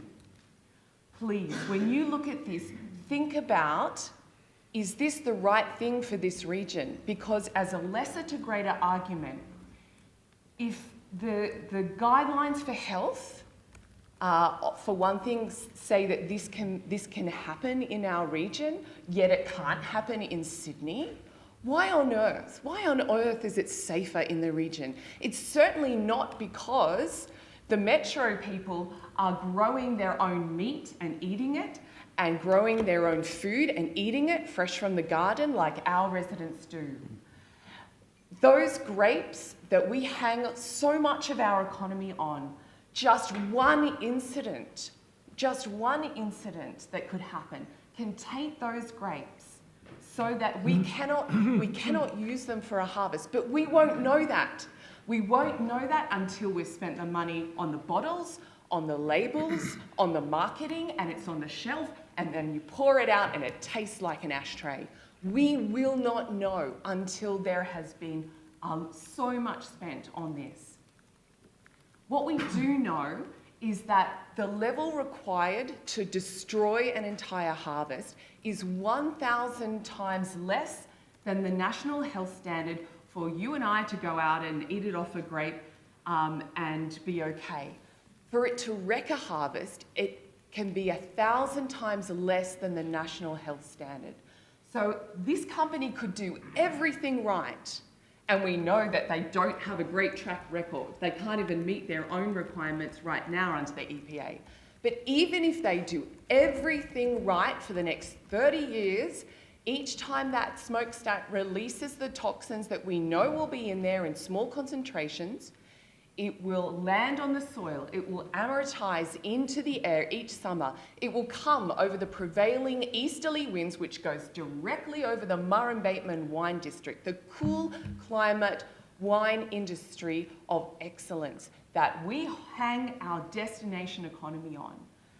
It can do that and Councillor do nothing Jones, wrong. could we wrap wrap up, please, so that we can get to some questions? So it's a lesser to greater argument. Even if this company does nothing wrong, it is still the wrong place for this. Thank you. Councillor Shepherd, a short statement, please, so that I'll we can make get it to short. some questions. Okay, so to make it short, there is no social licence for this project. The community does not support this. Tarago and surrounding districts have already hosted Sydney's waste for the last 20 years, right? There's 110 containers per day. There's over, that's 2 trains a day and 1 million tonnes of Sydney's waste a year. So we already do our fair share. And I don't think Sydney people realise just what they're putting on our community. That when Sydney people put their rubbish in the bin, it comes here and goes in a hole here. And this incinerator is about making that hole last longer.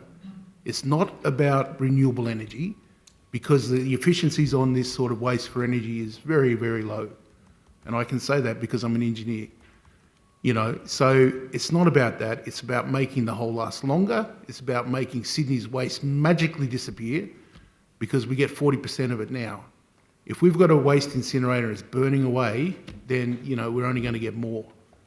And that's not fair on Tarago, it's not fair on our community, it's not fair on our farmers, and it's not fair on our parents and our children. And I would say just one more thing in relation to this, because I know I need to keep it short.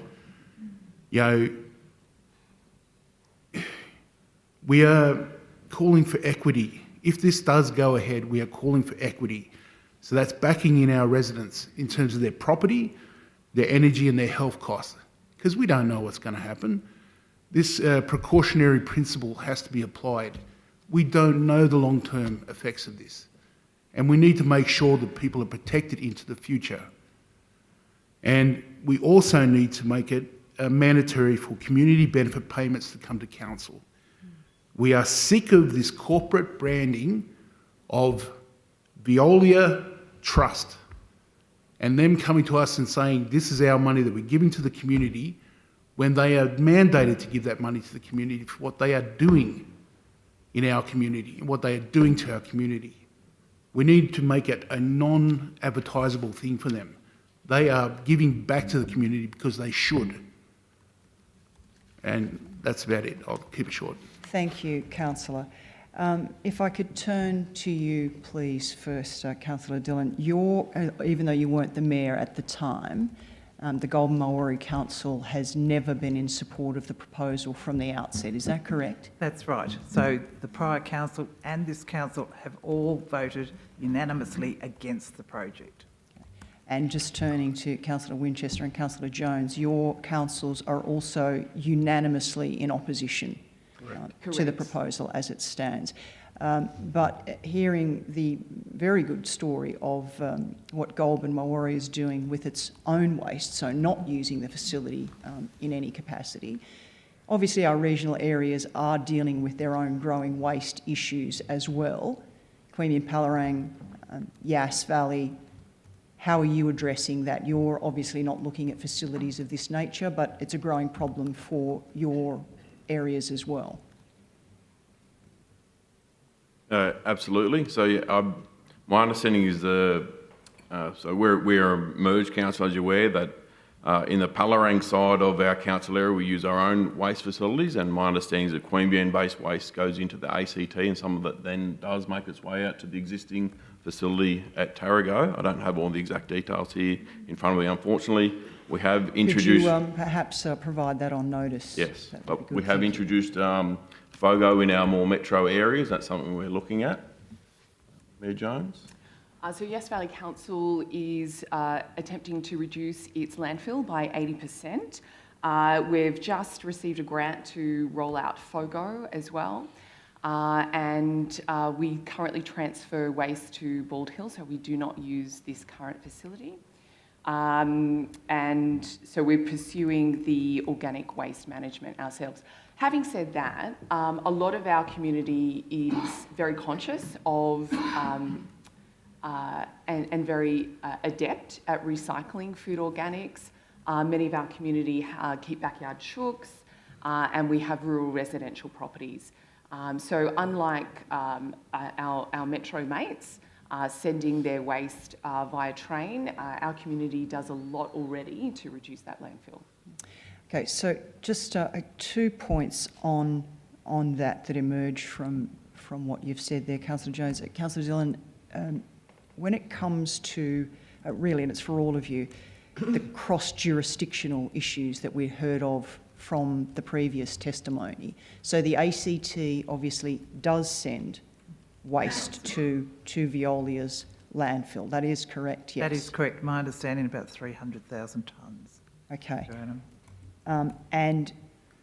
Again, as members of CRJO, the Canberra Region Joint Organisation, are you experiencing similar issues in terms of that cross-jurisdiction? If we've got waste from Queanbeyan going into the ACT that's coming back here, how is that being worked out more broadly?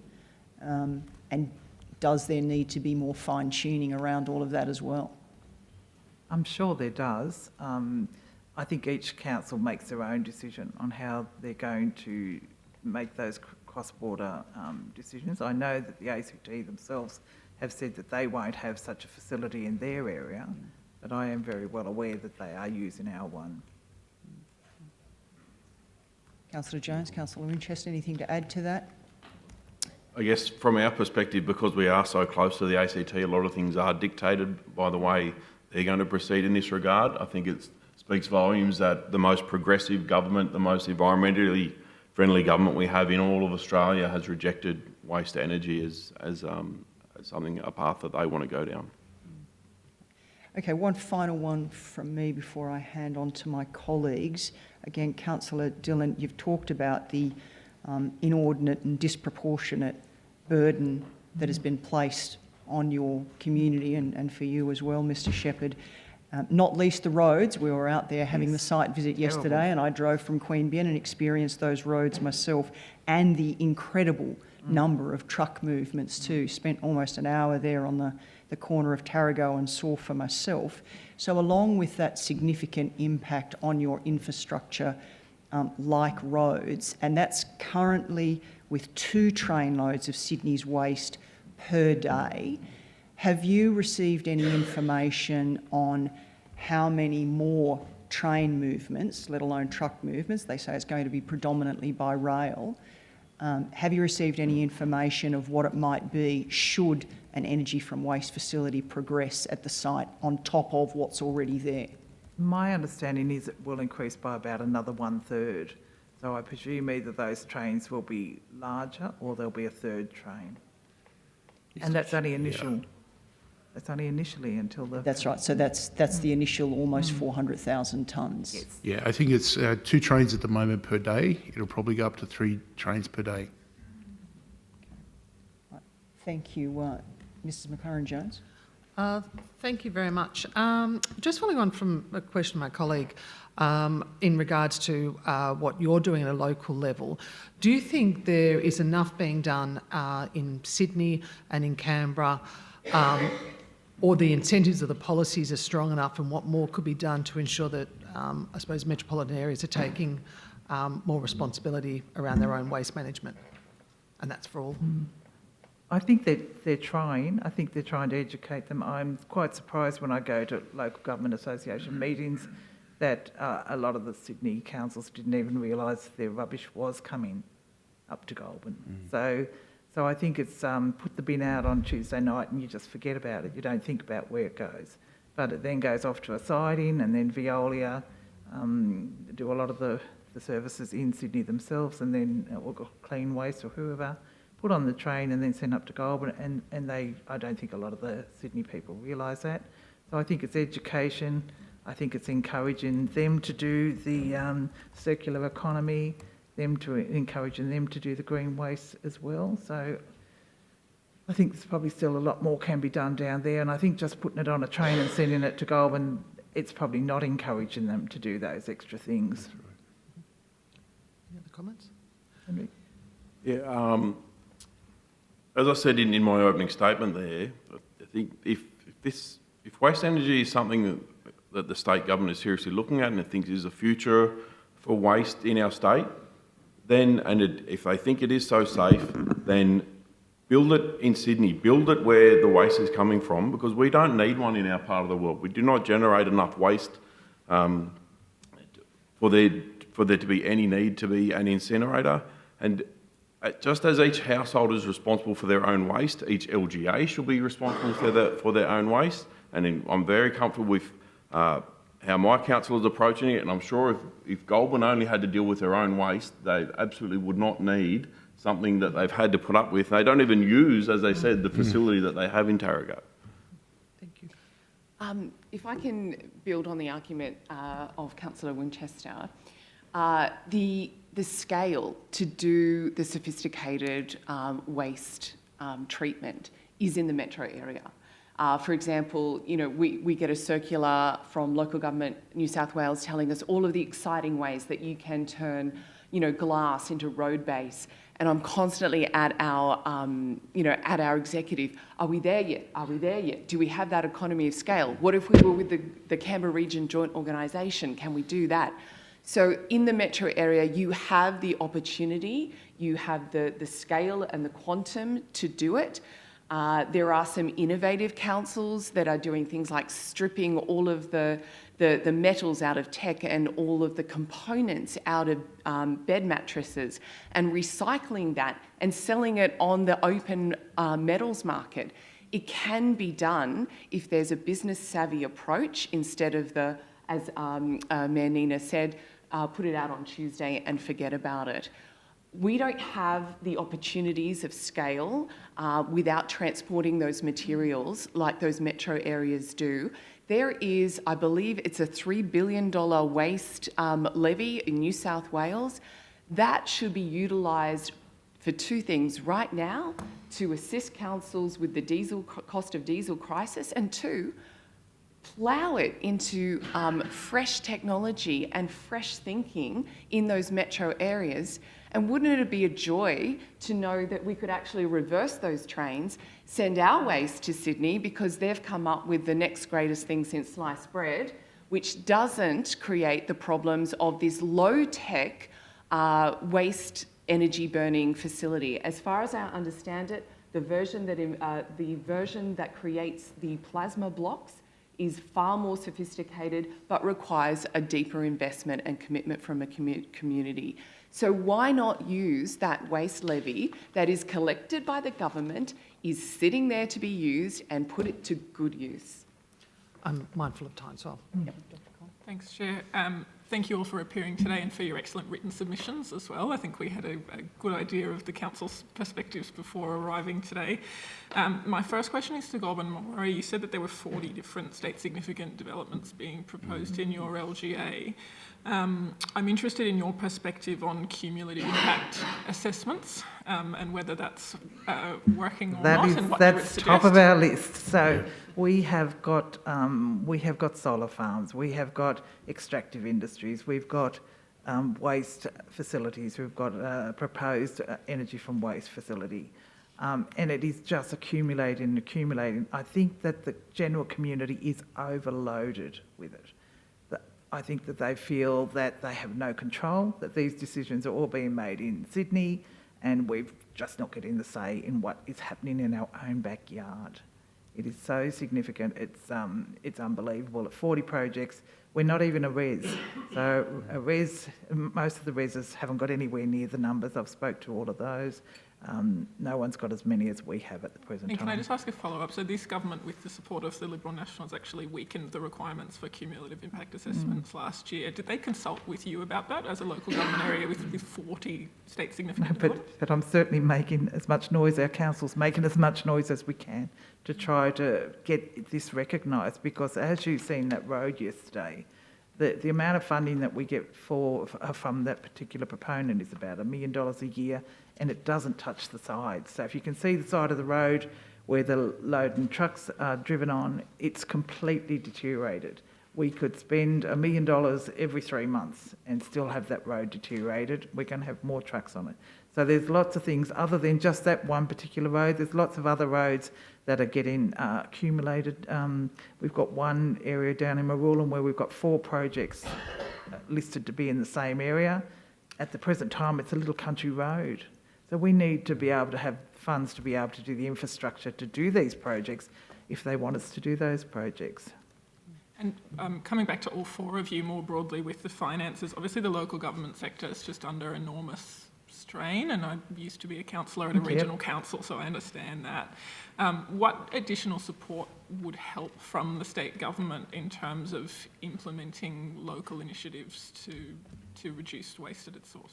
Yes, so you want to speak? Well, I think if this particular project goes ahead, then I think they need to be paid a levy, and actually on the feedstock as well, that can be ploughed back into local government for recycling and also for the whole circular economy aspect of it. I think in answer to one of the earlier questions was about what it could be done in Sydney. They can sort their waste before they put it on a train, before they get here. It's just lazy. It's putting it on a train, send it. So I think funding for that, greater initiatives, and also production of viable materials out of the waste that has been reclaimed and mined, so to speak. So that, road bases, other things like different coloured glasses and other things that aren't currently recycled can be recycled into roads and other things. So, yeah. I think it's really important that we put a line between the two things that are happening. One, there's no equity for renewable or energy projects in regions, whether you're inside a res or outside a res. We're certainly the poor cousins outside of the reses. We're getting 2/3 more projects than those inside the res. And I've approached members of the committee looking into the cumulative impacts. And I said, that was great that you went out, but guess what? You didn't actually visit the communities that were outside of the reses. So knocking on those doors in Parliament House, it was very interesting for them to realise, actually, they didn't come and talk to us. And we would love them to come and talk to us because we're doing it with no financial underlay. There was an announcement for $183 million for roads for those councils in reses. We got none. There are payments made to councils who are in reses. We get none. And yet it's increased the workload of our staff and councillors by over 35% as our good estimate at Yass Valley Council. I think it's important that there is a very strict line between asking for fair treatment and actually saying, we don't want this, we think this is not the right location at all for this project, because of course we should be treated fairly, but don't take that as an invitation that if we just get enough support, we'll take it. Sorry, can I just clarify my question? My question was actually about financial support to help you reduce waste at its source in regional councils. Terrific, okay. All right, certainly more is better. Because we don't have those economies of scale, it's very hard, even with joining together, and you just have to look to regional councils to see how collaborations work. We're looking at a joint tender for waste together as part of the Canberra Region Joint Organisation. I think we're a very effective JO. Having said that, unless there is support for the regions, and I'm talking 40% of funds. Whatever you're collecting for those waste levies from the metros, share 40% with the regions, and half the problems dissolve instantly because we're getting our fair share. Okay, we might need to go to Mr. Benassier now. Just one question from me, that's to you, Councillor Dillon. You talked about making a shift in how you manage your waste about 6 months ago. What drove that change? Our council and our local community have drove that change. So we've had a green waste collection for over 20 years. We've had our own FOGO for 8 years already.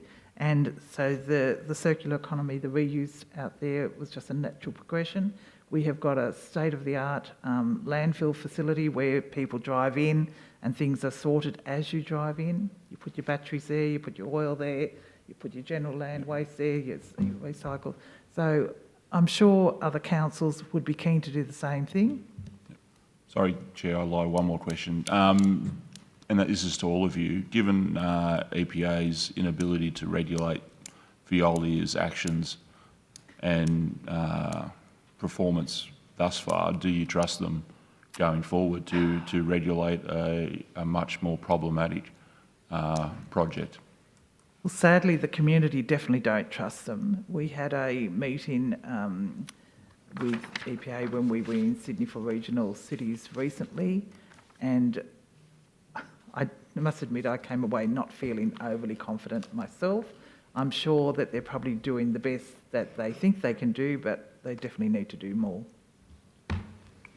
Thank you for the question. I believe that even if the EPA could, I don't think that there's going to be a big enough stick, because what happens if it closes down? That's a whole lot of rubbish banking up at train stations in Sydney, and the Premier of New South Wales would have a disaster on his hand at the other end. I believe that this is in the wrong location, regardless of the ability of EPA to check whether it's meeting the national health guidelines, because for our region, with 40 cool climate wine regions of excellence and 140 vineyards, we know from the senior enologists' work through the Australian Wine Research Institute that this type of facility can produce toxins and stay under the guidelines, but those guidelines are 1,000 times more sensitive for grape growing and wine production. Mr. Winchester. So we know there's been issues and EPA issuing fines on the current facility out there at Tarago. I think the concern would be if there was some sort of issue with an incinerator, how catastrophic that outcome would be for everyone who lives in our region, regardless of how effectively the EPA can fine them for whatever happens. But I just want to add to this as well, right? That over the years, and this is only with odour and, you know, spillage and other bits and leachate, right? They've had like 9 penalty infringement notices, 3 on the way. So they've had 3 infringements getting the waste to the facility, right? They've had 4 prevention notices. And they've had 2 clean-up notices. Now, this is about odour. Like, only one toxin event at this incinerator can poison an entire community and all the farmland around it. So my level of trust is not there, and I don't think the community trusts them either, and that's the problem. Thanks, Chair. Government. Thank you, Chair. Just a question, and Goulburn Mawari, just acknowledging you answered this in your opening remarks around measures to reduce or divert amount going into landfill that your councils are doing in terms of rolling out FOGO, and whether you've done anything regarding reducing bin sizes, red bin sizes, or increasing the size of other bins. So I'm not sure if Queanbeyan and Palerang or Yass can answer the same question. Yeah, our red bins are now much smaller. We're all learning to recycle as much as possible. We've just received a $300,000 grant to investigate the best way to roll out FOGO. But I want to qualify that there's only so much that can actually be done safely in a regional community like Yass Valley that has high agricultural value. In the past, council has for example, mulched the green waste only to find African lovegrass seeds and know that this has been distributed widely throughout the region. So there are caveats on what a rural community can safely do while protecting the biodiversity of its region. So we do have a range of bin services for those in metro locations, our council area. We don't offer a bin service to all of our residents, particularly those out in regional areas. And Dr. Cohn asked before about financial support. So we've rolled out FOGO in our areas where it's been easy to do that. I don't think, and I'm happy to be corrected if I've got it wrong, I don't think we received a cent from the state government for that. We're mandated to roll it out to everyone, I believe it's by 2030. I don't think there's any dollars on the table for that. I have no idea how we're actually going to achieve that in those areas where we don't offer bin services at the moment. And it's probably a good point to point out that because of the great distances that our council trucks are travelling, Upper Lachlan was one council that had to recently pull its FOGO because of the fast jump in diesel. And so that was obviously the nice to have. So we had, so that council had to pull that back to ensure that they could actually pick up under the budget constraints that they had. Thank you. Did you have anything to add to your earlier remarks before I move on to the next question? Probably the only thing is to please listen to the community. Like, we do feel constantly that that we put in submissions, that we speak at things, but it goes away and we still get the outcome that we didn't want. So please listen to our community. Just imagine it was your community, if you would want this same thing to be happening in your local community. So thank you for your time. Thank you for everyone for coming and listening. I did have more questions, but we're at time, so yep. Well, you know, it's like we can take a little bit of extra time if you'd like. I'm happy to put them on notice, Chair. Okay, Yeah. thank you. Thank you all for attending today and for your evidence. I think that there was mention of taking something on notice, so the Secretariat will be in contact about that. Thank you all for being here with us today. It's now morning tea time, so a cup of tea it shall be, and we will resume promptly at 11:15.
Thank you. Welcome back.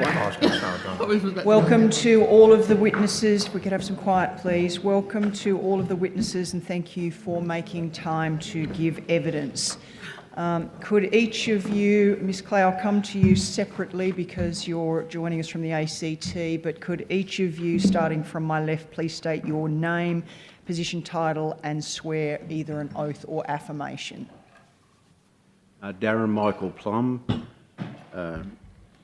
I'm the secretary of the local branch of the Shooters, Fishers and Farmers Party and also a resident of the Tarago district.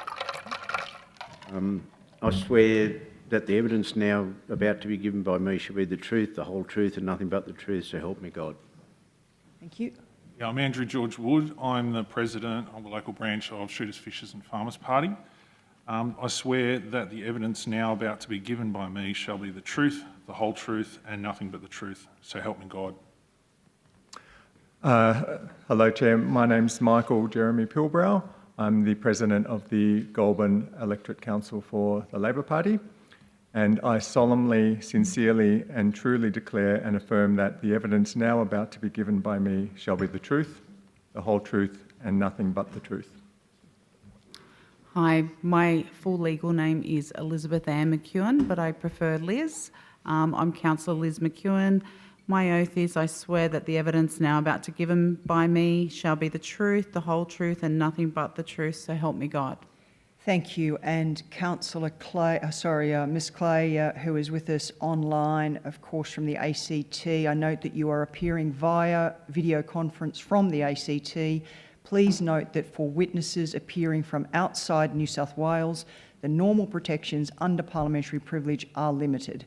I advise you to be careful about the comments you make during your evidence today and to avoid making adverse reflections about others. If you could state your name, position, title and swear either the oath or affirmation, please.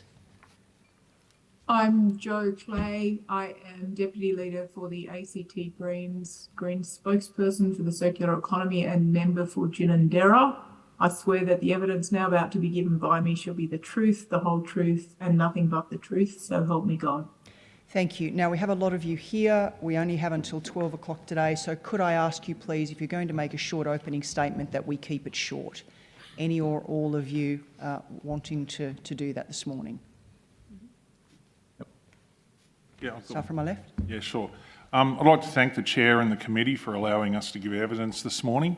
I'm going to go on record that I work for the Honourable Robert Borsak MLC, but my own and SFF's advocacy to the Goulburn-Warri community long predates my employment by Mr Borsak. Mr Plum and I are both former public servants, myself a teacher of over 20 years and Mr Plum long years in corrections.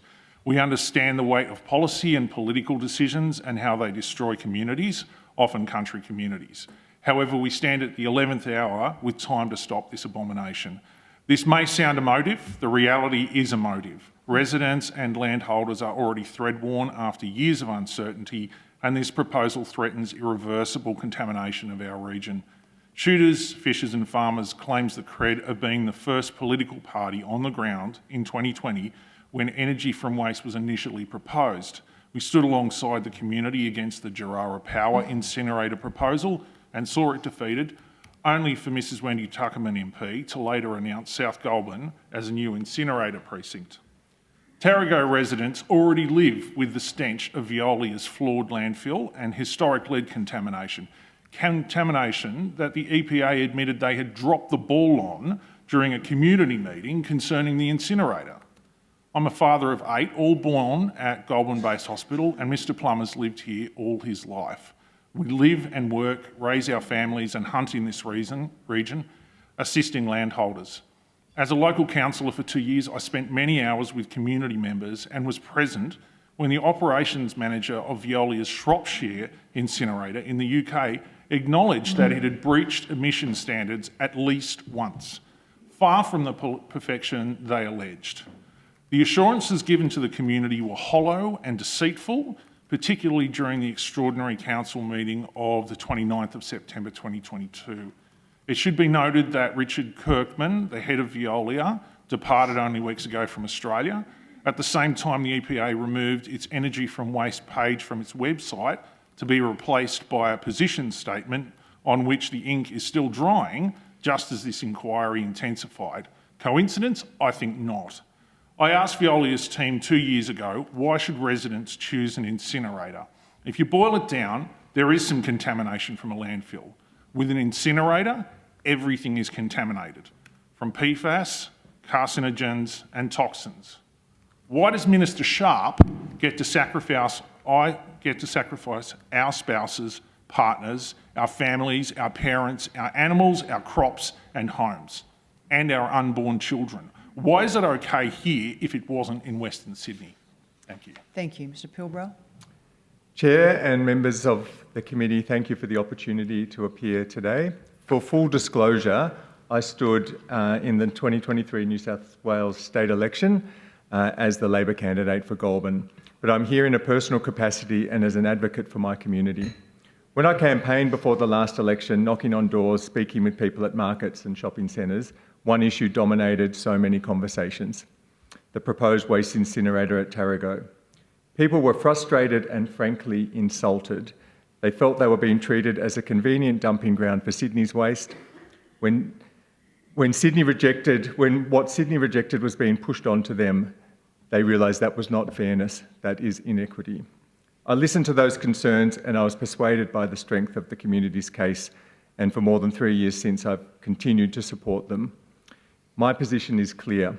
If burning rubbish is unsafe or inappropriate in Sydney, then it is unsafe and inappropriate for Tarago or for Parks or for anywhere else. The New South Wales Waste and Circular Economy Infrastructure Plan actually helps and reinforces this. On page 4, it states that energy from waste will be enabled only where it will maintain protections for human health and the environment. Maintain means without exception. Protection means without compromise, and human health and the environment are non-negotiable. Until there is evidence of fail-safe ongoing protection, not assurances, but proof, the plan's own standards rule out this technology. This is not a partisan issue. I'm appearing today alongside members of multiple parties, and I will work with anyone who is prepared to stand with this community. And I want to emphasise this. There is a better path. Across New South Wales, Australia and the world, innovators are developing waste solutions that do not involve burning rubbish. These technologies exist. They are advancing and they deserve support. That is why I am calling for a Waste Innovation Summit and for a pause on all energy from waste proposals until safe, genuine alternatives are fully explored. For the sake of the community, let's embrace innovation, not incineration. Thank you. Councillor. Hi, my name's Liz McEwen and I stand before you today, and not only as a concerned community member, as Vice President of the Goulburn branch, but as a wife, mother, farmer, General Manager of a non-profit organisation dedicated to hand sorting yellow bins. So I run Endeavour Industries here in Goulburn. I'm a proud member of the CWA and Lions Club as well. So each of these roles shape my perspective on the matter we are addressing here today, the proposed incinerator in Tarago. And as a mum, my primary concern is the future of our children and the environment they will inherit. As the General Manager of a non-profit, I've witnessed firsthand the importance of responsible waste management and sustainable practices. We strive to reduce landfill waste and promote recycling, and I fear that the introduction of an incinerator could derail these efforts. As a Labor councillor, I understand the complexities of job creation and economic development. While some may argue that an incinerator will bring jobs, we must ask ourselves, are these jobs sustainable? Will they contribute to a healthy economy, or will they compromise the very fabric of our community? As a farmer, I'm deeply connected to the land and aware of the potential impacts this facility may have on our agricultural practices. We rely on clean air and soil to produce food for our families and wider community. An incinerator poses undeniable risks to an agricultural integrity, and we must consider whether this is a price we are willing to pay. Now let's talk about Tarago incinerator itself. I believe it has the potential to be the Gold Logie winner for being the first of its kind in New South Wales. An unfortunate recognition for a facility that could set a precedent for waste management in our state. We are looking down the barrel of a decision that could have long-term implications for our health, our environment and our economy. And with respect, I have very little faith that this hearing will significantly alter the course of the future for Tarago. I urge you, however, to prove me wrong, show us that our voices matter, that our concerns are taken seriously, and that this process can lead to a thoughtful, informed decision that prioritises the well-being of our community and environment. Thank you. Thank you. Ms Clay?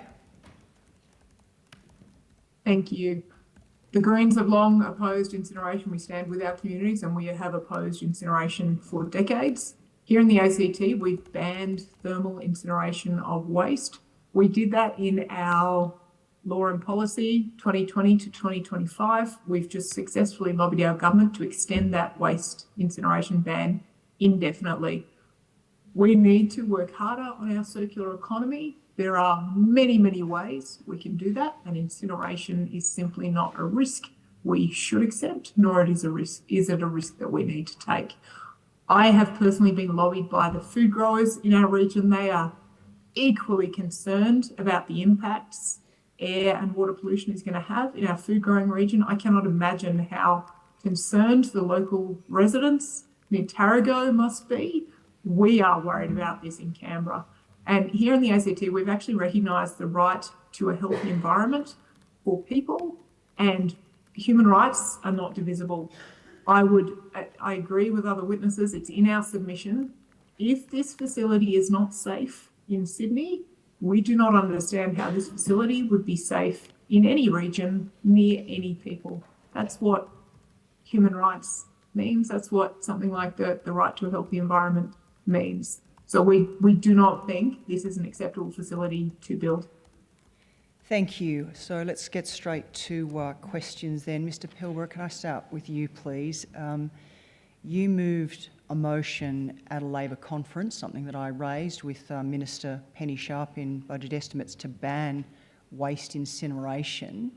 When was that, and have you had any progress? You were talking this morning about a summit.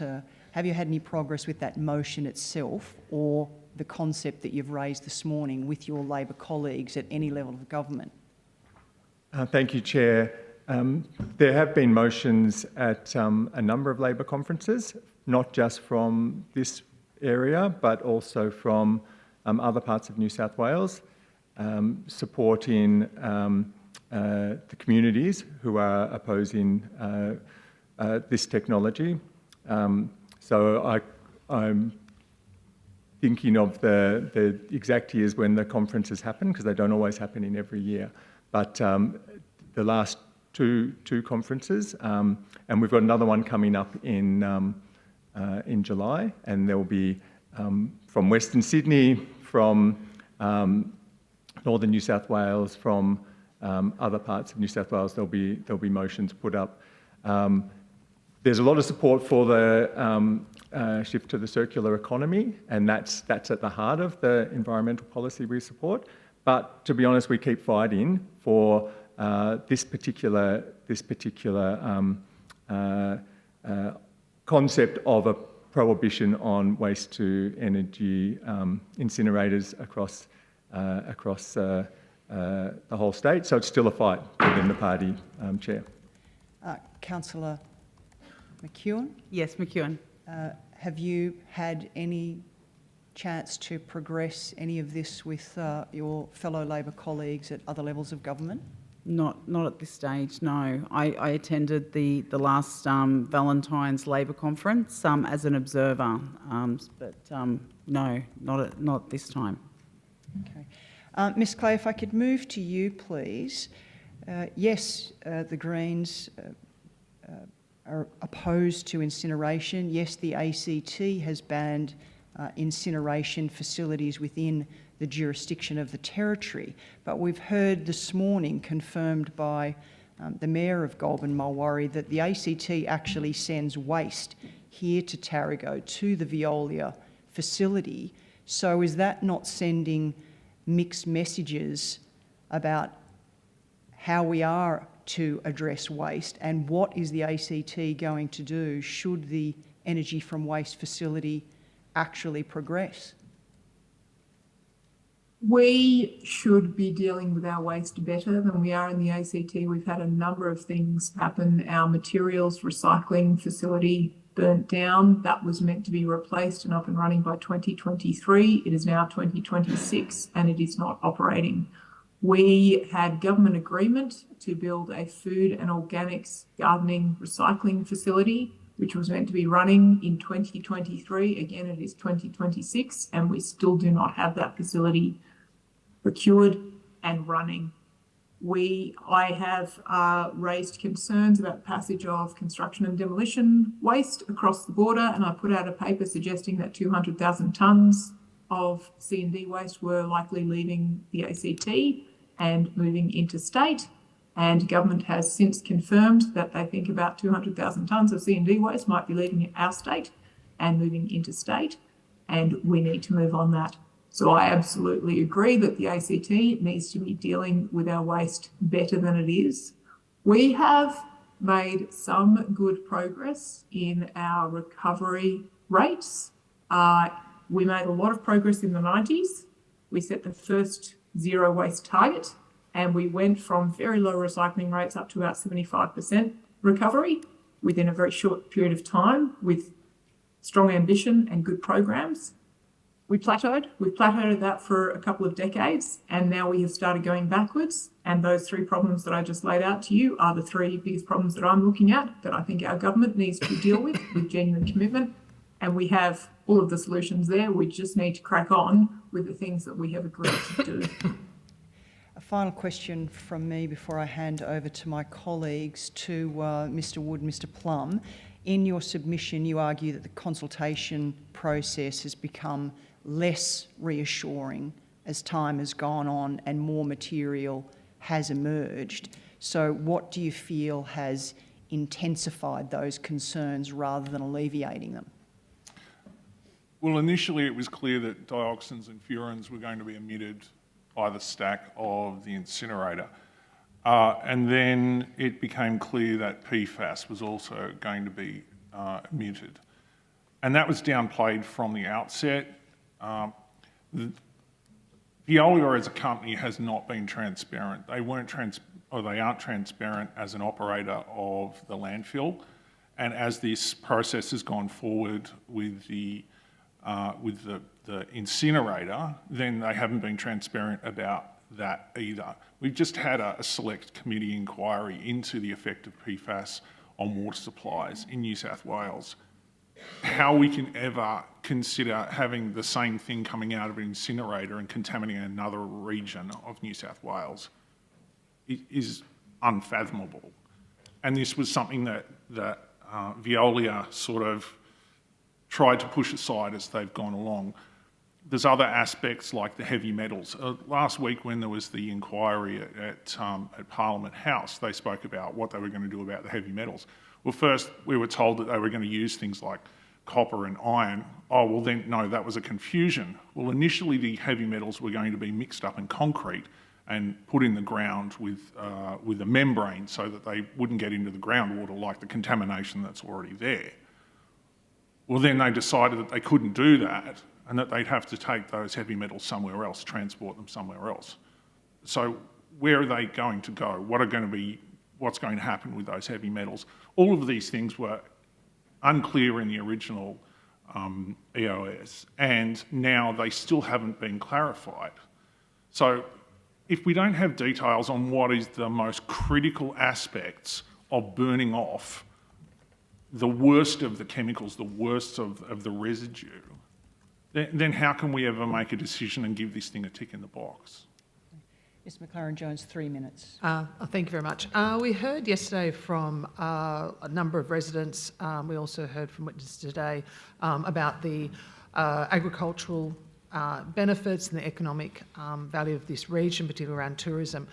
Do you think enough weight or consideration is given to, I suppose, regional communities when these large-scale decisions are being made? And that's to all. Go ahead. Thank you for the question. Clearly no is the answer. And I think the biggest huge issue for this project, if we think of the Tarago proposal, is that the process for site selection was opaque. The former government nominated 4 priority infrastructure zones for these energy for waste facilities, but no one knows why they were selected. And even a few years later, that is one of the great points of anxiety I find as I talk to people, is we still don't know why we were picked. So no is my very clear answer. Any other comments? Yeah, the clear answer is no, because we don't have an indication on what effect it's going to have on our export industry. The meat, lamb, wheat, with these toxins coming down out of the environment. We've discussed it with both parties, both sides of government have issued a pat on the back and say, yes, we don't support it, but no one's ever come out and actually said, no, we're going to cut it off at the knees. Last election, Labor stated that did not have an answer on whether or not they would support it or not, or cut it off. Liberal has been very non-effective in the whole process from day one.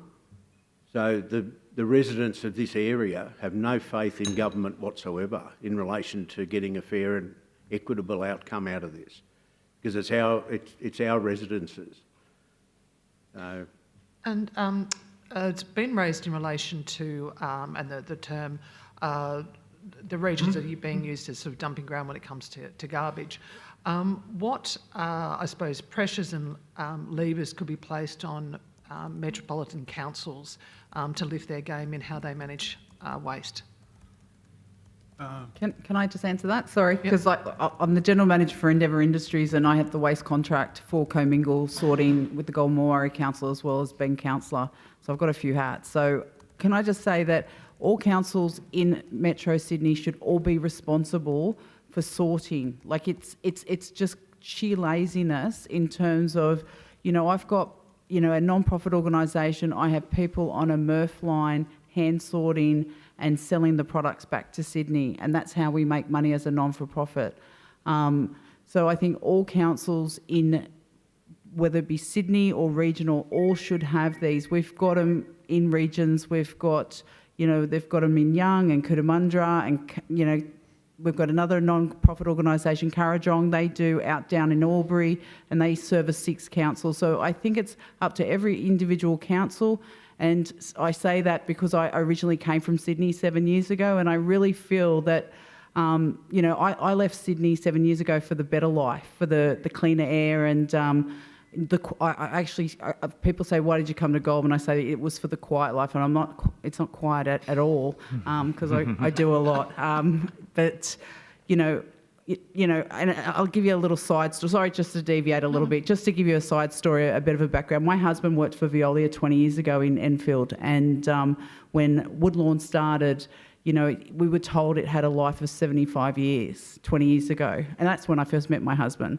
I haven't been with him 50 years because last year I got told from Veolia that it's only got a life of 25 years. So it's accelerated by 50 years in 20-year gap. I don't know if you guys have worked that out, but, we are taking 44% of Sydney's waste. And, I think a lot of that stuff that's tipped into that quarry could be recycled. So I really feel that the buck stops in Sydney, that we should have councils with sorting, whether you have AI or hands on deck. We've got people with disabilities looking for employment. Give it a chance and make it happen in Sydney councils. Thank you. It's Dr. Collins' time now. Thanks, Chair. My first question is to Mr. Plum. Thanks for being here today. In 2020, the Greens introduced a bill in New South Wales Parliament that would have banned waste-to-energy incinerators across the whole of New South Wales, including stopping the proposed project at Tarago.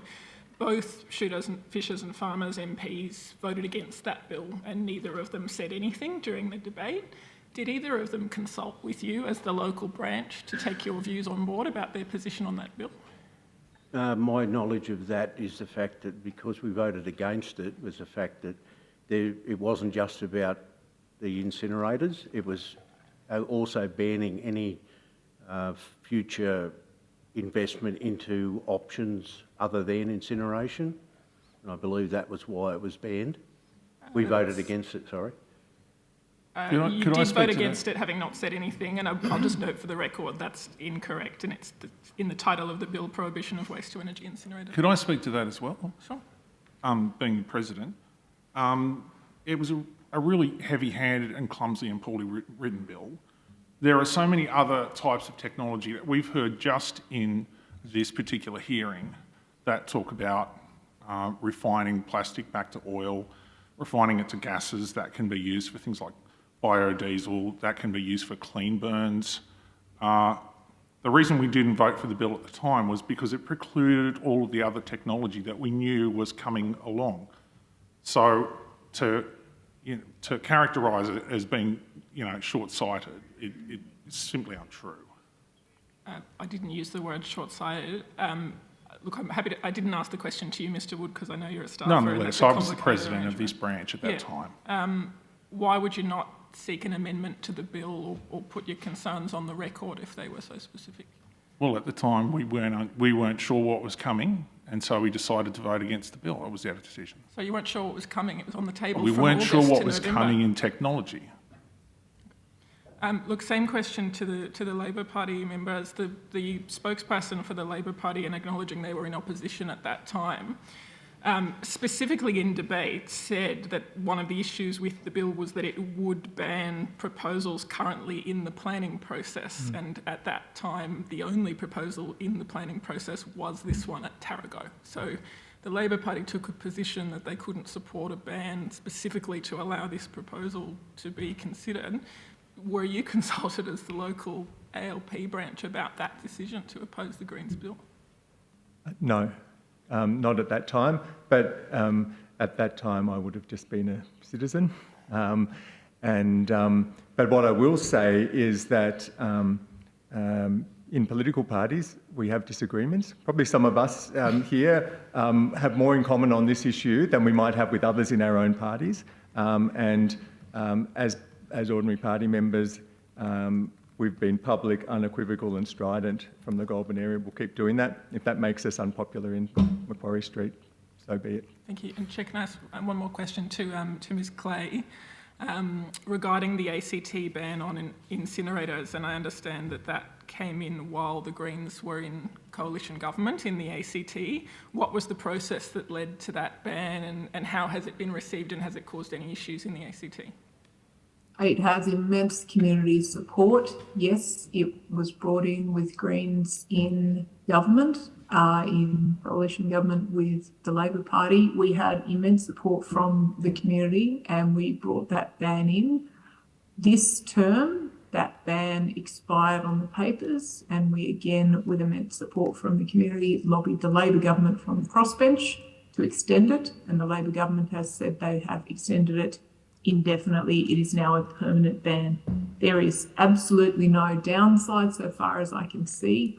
All of my concerns from here on out with the Labor government are for their lack of action in other areas of the circular economy, and we are yet to find any problem that needs incineration as a solution. If I've got a tiny bit of time, last question to Ms Clay. These proposals are sometimes referred to or touted as renewable energy. In your view, is this a renewable energy project? No, it's not. I actually, before this job, I've been a politician with the Greens for 6 years. I come from the waste industry and I ran a recycling company before this role, and I worked in government in waste and recycling, so I know a little bit about the field. Renewable energy comes from renewable sources. Waste is not a renewable source. We have really great sources of renewable energy, and in the ACT we actually now are on 100% renewable electricity, and we are in the process of phasing out fossil fuel gas, methane gas, as a power source, and we are in the process of phasing out petrol and diesel vehicles as essential to our economy. All of these things are progressing really nicely. We typically have the cheapest electricity prices in the country. Sometimes it drops to the second cheapest in the country as a result of the systems and deals that we have set up.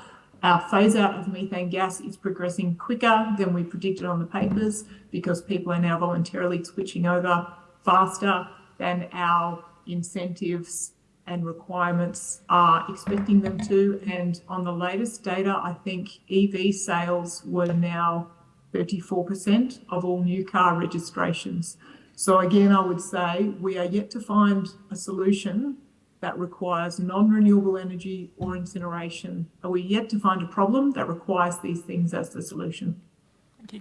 Mr Banasiak.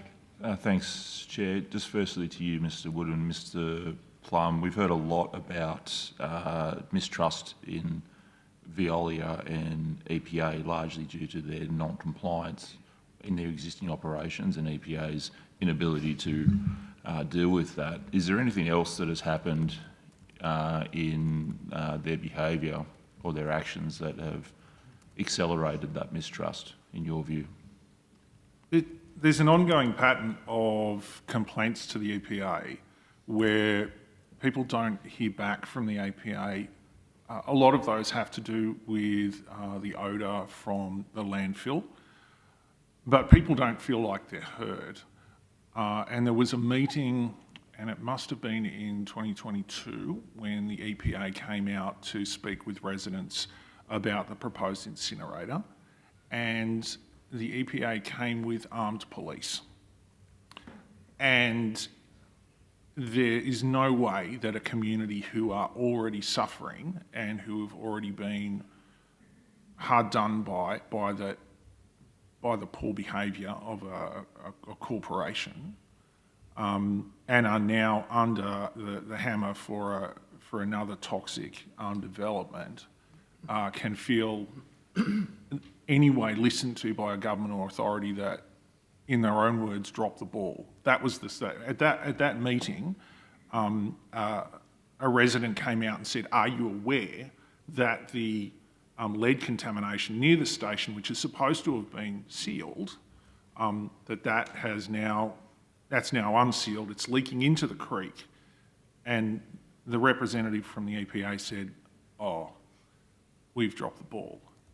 And so now there is this perception, and I don't think it's wrong, from the EPA, of the EPA by residents, that there's no way they can trust them. That the goalposts continually move to support Veolia. There's almost an apologist.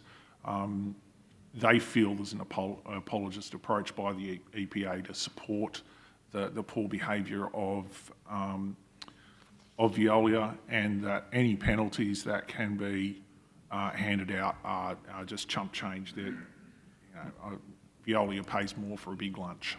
So, was there anything that justified, in your view, them turning up with armed police to a community meeting? Not really, no. I mean, there had. I can't say there hadn't been some emotion about, but the people that got emotional, they were women, they were mothers, and they were severely worried about the land that they bought as forever homes. This is one of the things that's been ignored about this particular region. It is a region of craft industries. There are things like winemaking, but there's also olive farms. We have all of these tremendous agriculture that would not be able to be achieved on a larger scale in greater Western New South Wales. And people have settled here to have unique agricultural endeavours. And now this is all threatened. Their kids aren't safe, their families aren't safe. The millions of dollars that they've invested in things will now go to waste, can't be exported. And so people were emotional, and they were really upset. And then two armed police came along and stood at the door. And how are people meant to feel in a situation, an atmosphere like that? Thank you. Just jumping to you, Ms Clay, can I just clarify that legislation that was passed, does that prohibit the waste from the ACT going to the Tarago site and being used in an incinerator, or just that it bans incinerators in the ACT? Because we heard from Veolia yesterday that they are accepting waste from the ACT currently, and obviously there's a concern from the committee that we're not only going to be accepting Sydney's waste, that we may be potentially burning your waste as well if this incinerator goes ahead. It's a valid concern, I share it. I I believe that ban actually stops us from constructing, building, running an incinerator. And I will take that on notice and I will check and I will get back to your committee with written information about that. It is certainly not the Greens' intention for any waste to go to Veolia from the ACT and be incinerated. We would find that extremely bad faith from our government, and we will do everything we can to prohibit that. But I will find out if we already have that legislatively in place or if we don't. There are movements of, we do not think it is acceptable for the ACT to be exporting waste problems interstate. But we do understand that recycling happens in different places. So I would find it acceptable when we have our materials recovery facility up. Of course, that'll sort things and, you know, the paper will go down to Victoria to a paper mill. We don't have a paper mill and that's okay. So we would find it completely legitimate and acceptable for recycling to move to where the recycling happens in the country. But we actually don't think it is okay for different states to export their waste problems to other landfills or to other incinerators. Thanks, Chair. Government time. Thanks, Chair. My first question to Mr Wood, as you mentioned it in your opening remarks, but feel free for the other committee members to also answer this one. You mentioned in your opening remarks the announcement of the local New South Wales State Parliament Liberal member Wendy Tuckerman, then Minister for Local Government, announcing the 4 energy from waste precincts. You mentioned that in your opening remarks and in your submission. But I also just wanted to pick up on the decision for the then state government at the time to name the precinct South Goulburn instead of acknowledging the literal name of the town. As community members, how did that make you feel? What was your reaction? And was there any action at the time that you took? Yeah, for clarity, I live in Goulburn, but those people who live in Tarago, it was just another kick in the teeth. As community members have said to me, they're already doing the heavy lifting with the landfill and with the historic lead contamination, and they just felt like it was just another episode where the government wasn't listening to them, wasn't recognising that they would be the ones who would, in the end, take the damage if this thing was built. And it was intensely insincere, for want of a better, and disingenuous.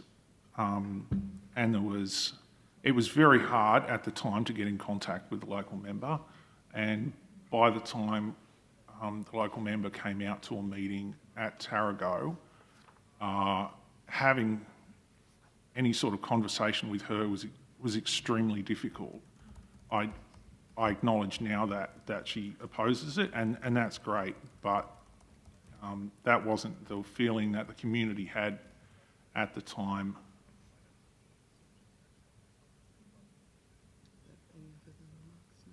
I might now move to just a question for Ms Clay online. You mentioned in your earlier remarks the facility in the ACT having burnt down. Tell me, at the moment, where is the waste from the ACT going? Do they deal with any of it in the ACT? At the moment, we have a landfill, and our municipal waste from our green lidded waste bins, I understand, goes to our landfill in the ACT. We have yellow topped recycling bins, and our yellow topped recycling bins were going to our materials recovery facility where they were sorted under the previous arrangements. None of the actual recycling happened in the ACT. We don't have recycling factories. So the facility sorted material out, and then it was, the metal would go off to a metal recycling facility interstate, the paper would go off to a pulp mill interstate. All of those chains happened. Right now, that's not happening because we don't have the materials recovery facility, and it's taking a very long time for them to get it up and running. So that is being exported interstate, and it is being exported interstate to other recovery facilities, other MRFs, interstate, is what I have been told. I don't believe it is being exported interstate direct to landfill, but if anybody has information about that, please provide it, and we would love to take that up with our government. There is also, that comes from the municipal waste stream. Our government has less control than I would like them to have over cross-border movements of waste. So what you have is you have commercial waste streams and a lot of construction and development waste streams. If it comes from a private company, they may sometimes be taking it direct to Veolia or taking it direct, not through the government.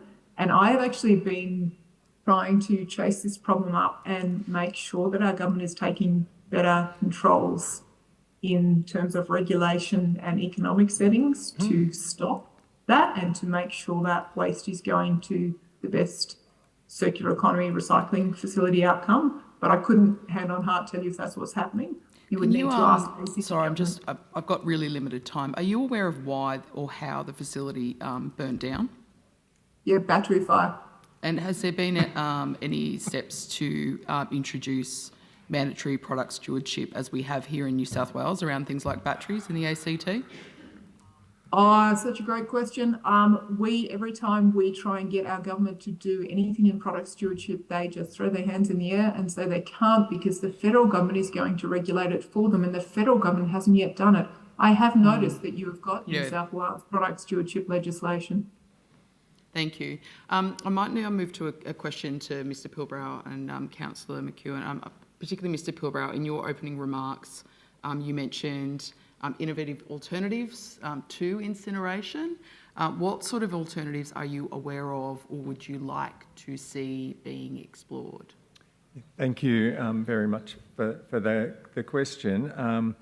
Look, firstly I'll say I'm not a scientist, and you could ask my high school chemistry teacher and they will confirm that. I'm no scientist. But what I do know is that there are lots of very smart people here in New South Wales, in Australia and across the world coming up with different innovations. And I just think that we have an opportunity to pause and look at those. So the ones that people have approached me about, and I must confess I do not understand the science behind these.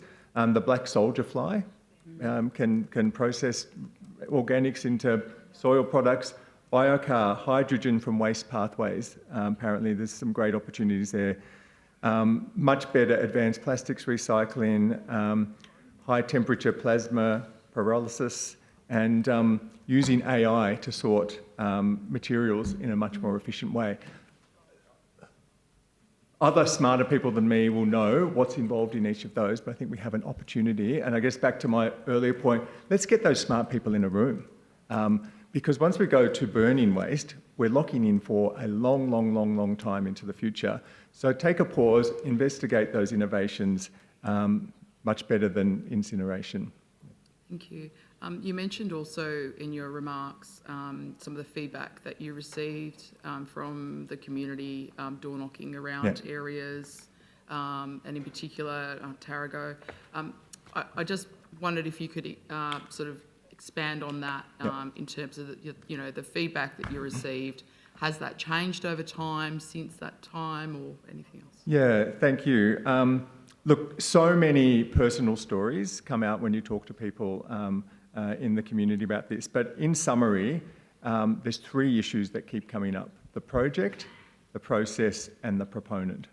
Apologies that they all start with P, but the project, people believe it's flawed. At a time when we're all encouraging people to go down the pathway of a circular economy, people feel like it's going back to old technology of burning. We're stopping burning coal. Why are we starting to burn here?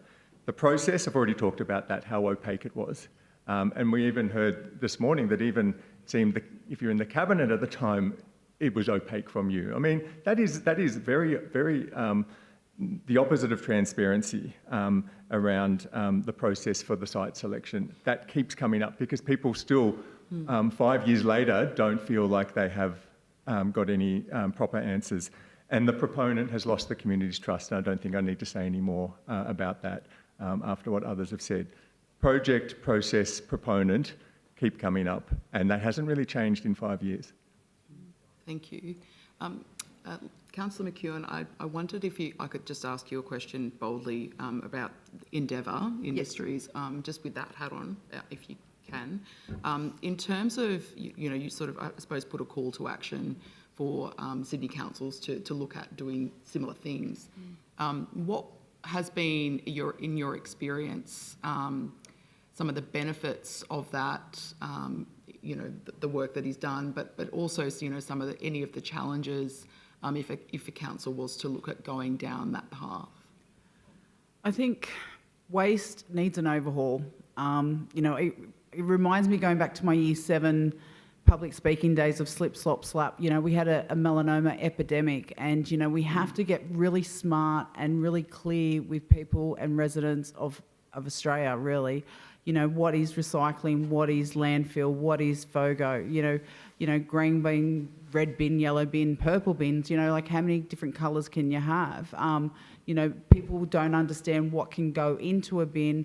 We have standards on packaging that technically, are recyclable, but we don't have a market in Australia. So, from wearing my Endeavour hat, there is only 6 products out of 30 that people say that are recyclable. There's only a market for about 6, and that is cardboard, paper. We do secure shredding. I always tell people we shred Goulburn secrets at Endeavour.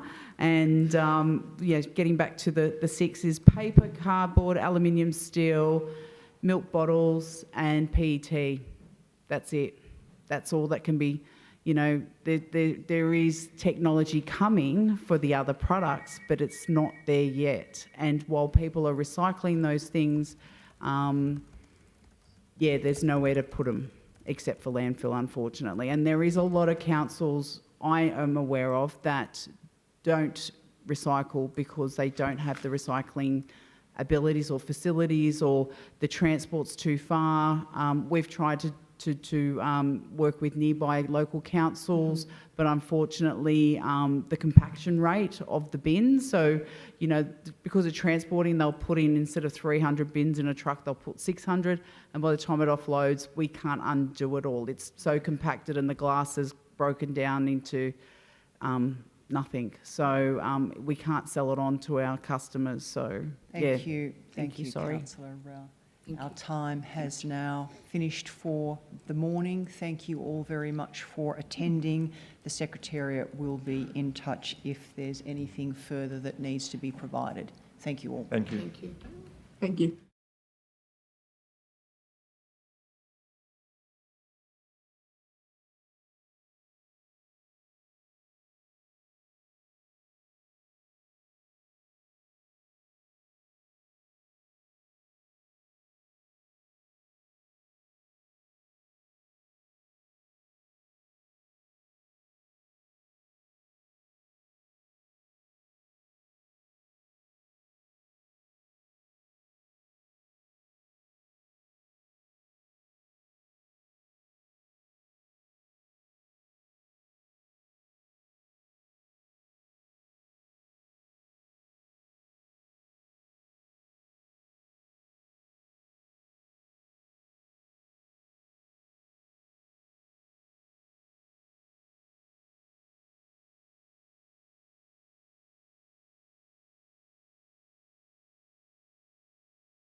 Yes. Okay. Thank you all and welcome, and thank you for making the time to give evidence this morning. Could each of you, starting from my left, please state your name, position, title, and swear either an oath or affirmation. Okay, Mrs. Margaret Cameron. I'm the Honorary Branch Chair of New South Wales Farmers Goulburn Branch, and I swear that the evidence now given, about to be given by me, shall be the truth, the whole truth, and nothing but the truth. So help me God. Good morning. Stanley John Moore is my name. I'm a resident of the Goulburn district. I swear that the evidence now about to be given by me shall be the truth, the whole truth, and nothing but the truth. So help me God. Thank you. I'm James Robert Ennis, resident of the Tarago district, and I'm the current president of the Communities Against the Tarago Incinerator. I solemnly and sincerely and truly declare and affirm that the evidence now about to be given by me shall be the truth, the whole truth, and nothing but the truth. Thank you. I am Talia Sidumiano. I solemnly, sincerely, and truly declare and affirm that the evidence now about to be given by me shall be the truth, the whole truth, and nothing but the truth. Thank you. Now, would any or all of you like to begin with a short opening statement? Mrs. Cameron? Thank you, Chair. I was the previous branch and regional chair of New South Wales Farmers, as well as my current position. I'm also a member of the cross-party working group chaired by the Reverend Paul Davies. I hold a 4-year Bachelor of Applied Science degree from the University of New South Wales, and I have been a farmer and rural educator. New South Wales farmers say plans to pollute rural and regional communities with Sydney's rubbish should be immediately rejected. In 2020, Chris Bowen called waste-to-energy incinerators disgusting proposals that were not clean energy, and that hasn't changed. Tarago and Parks have been treated as sacrificial communities for Sydney's dumping ground. Regions produce food and fibre with a clean green image and guarantees demanded by local and overseas consumers. Thus, producers are required to submit substantial documentation, for example, national vendor declaration forms for their livestock in order to market their produce. Certified organic farms and agricultural quality assurance programs require documentation about being chemical-free, etc. Potential pollution that would emanate from this facility risk human and livestock health, agricultural production, viticulture and regional tourism, plus the pollution of Goulburn, Moss Vale, Sydney and other water supplies for domestic, agriculture and commercial use. The ongoing uncertainty of property values, income and lifestyle is having a significant impact on the mental health of the community, and we heard a little bit of that yesterday evening. Additionally, Veolia have a legal responsibility for a safe working place under Work Health and Safety Act. I believe this should be extrapolated to the wider community, including farmers' national export options. New technology, such as the work on converting plastic waste to hydrogen using solar and waste ecology, should be prioritised. I have tabled a document relating to the waste to hydrogen. New South Wales farmers, both local and state, urge the committee to reject this dangerous proposal, which is projected to last 30 years, but that would leave behind forever chemicals and it does not solve the issue of Sydney's waste long term. Thank you. Thank you. Thank you, Stan Moore, also a member of New South Wales Farmers and a primary producer. What is the problem the New South Wales Government is trying to solve or address? You may be aware that a report from MRA Consulting Group was made available on the 31st of March 2026, and it states, Sydney landfills are filling up fast. we are heading for not just a problem, but a real disposal crisis. Now, waste incineration is, and we've heard from others, is typically about volume reduction. And usually you achieve somewhere between 70 and 94% reduction in the volume of garbage when you burn it through these facilities. Waste incineration is a lazy way of dealing with Sydney's waste and does not address the long-term problem of waste generation. Around the world, whenever there are waste or wherever there are waste generators, you will find contamination. So what are the risks of a waste incinerator to productive agricultural land? There are three things key. There is a risk to food safety. There is a risk that agricultural produce from contaminated areas will be banned from entering the food chain for both domestic and overseas. And there is a risk to farmers' livelihood should their land become contaminated. Thank you. Thank you, Mr. Moore. Mr. Innes. So I represent the Communities Against the Tarago Incinerator. We're a community-based grassroots organisation that formed in 2021 specifically to object to the proposal for a waste incinerator by Veolia at the Woodlawn site. We are composed of community members from across the region. We have taught ourselves about waste incineration. We have felt the impact of Veolia for the last 20 years in our area, from the odour, from the non-compliance. We are troubled and concerned that our area has been selected to burn Sydney's waste. We are not anti-progress and we are not anti-solutions. We support genuine circular economy that prioritises reduction, reuse, recycling, composting and producer responsibility, and responsibility at source. We shouldn't have to accept Sydney's waste in our region. Our submission and our views that we put to this committee draw upon international peer-reviewed science, public health literature, environmental policy and analysis, and international experience. We are not experts. We are members of community deeply troubled and concerned about the impact we face and that our children and our grandchildren will face. We ask the committee to recommend rejecting Veolia's proposal for waste incineration and to reject energy from waste as a method for dealing with waste in New South Wales more broadly. We ask the committee to adopt and recommend the New South Wales Government adopt the precautionary principle as a binding framework for all major projects. We don't know what harm it will cause or if there is evidence, for which there is evidence for waste to incineration, that harm can be caused. The precautionary principle must apply.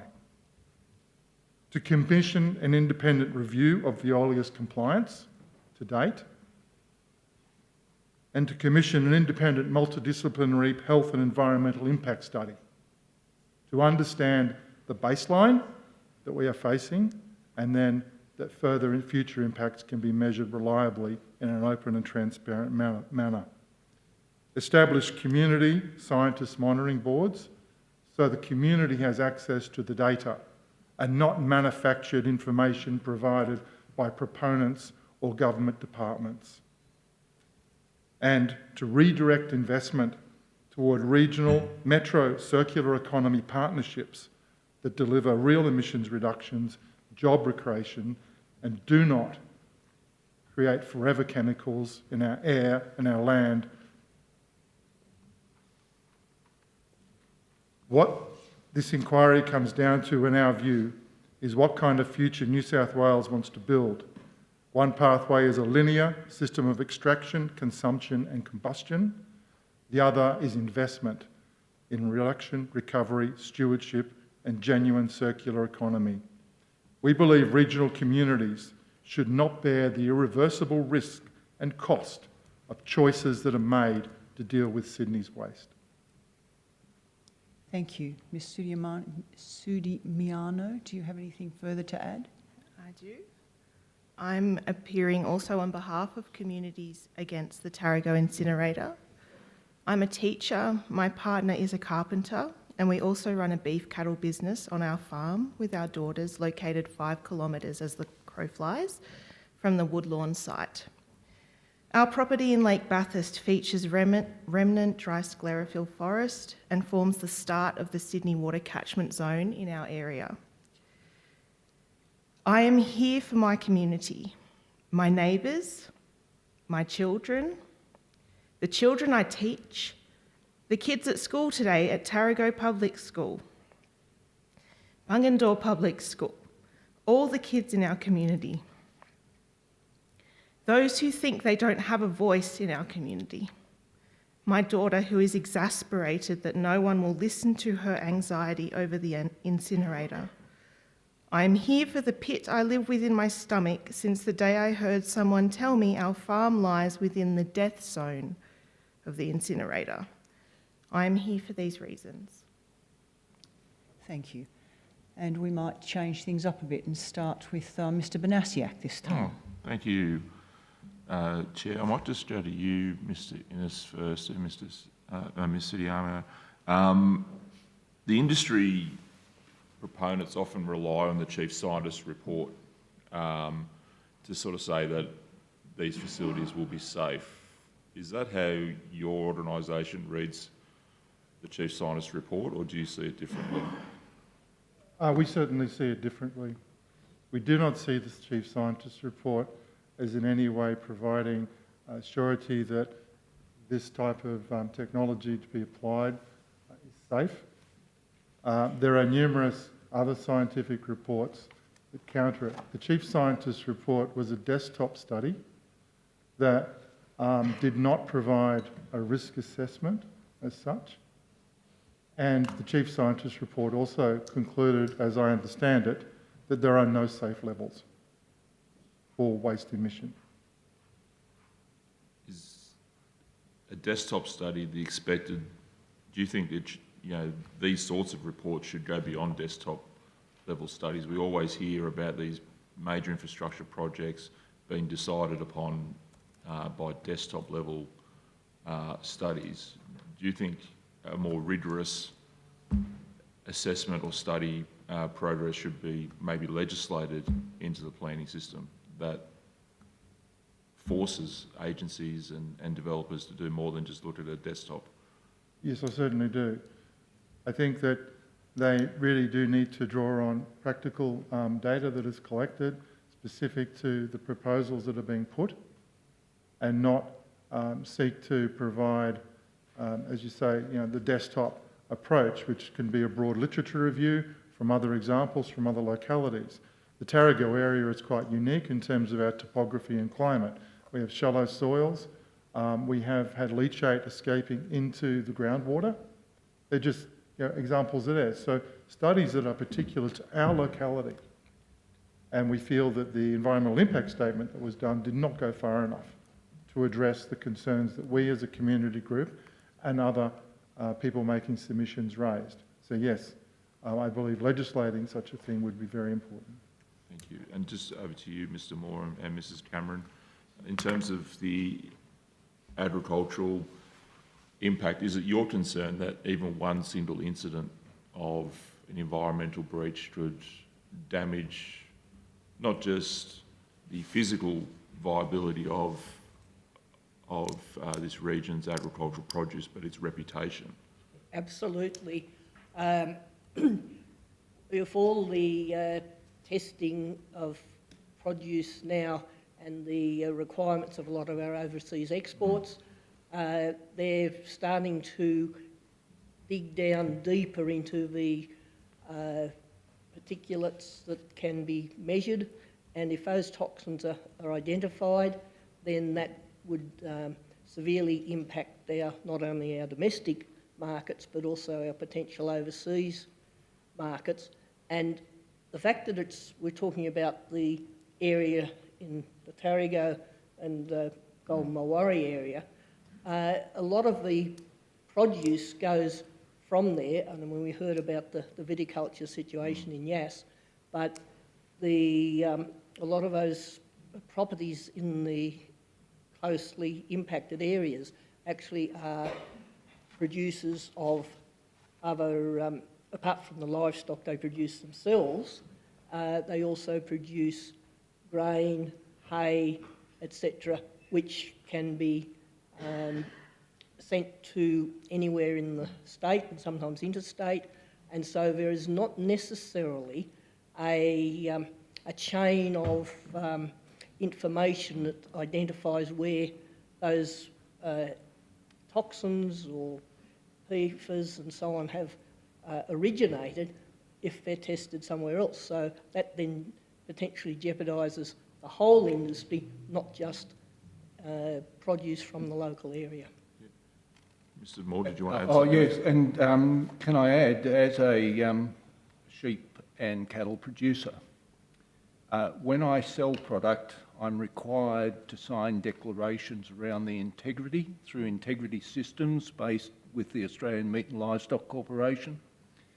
That is the start of the food chain for product, whether it goes domestically or is exported, that it has been produced in a manner that it is not contaminated.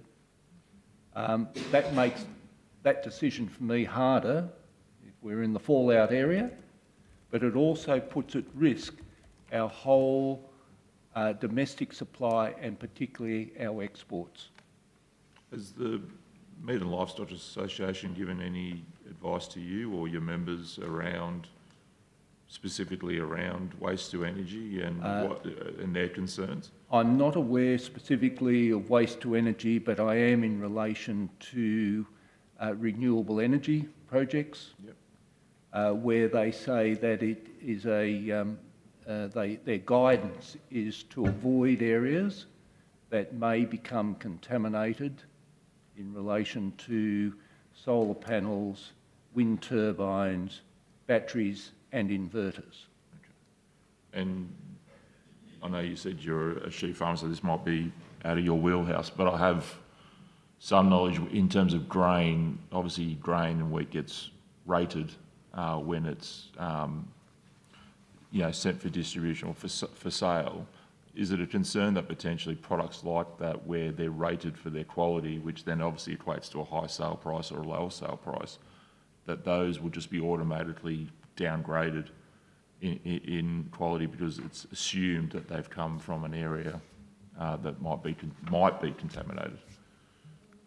I'm not sure that it would be an automatic assumption depending on the area, but the risk is, and I have a brother in central Queensland who does a lot of grain production, but the issue can be that as part of a measurement to determine the quality, that at the moment I'm not aware of them actually doing some of the investigations on individual samples of a particular consignment.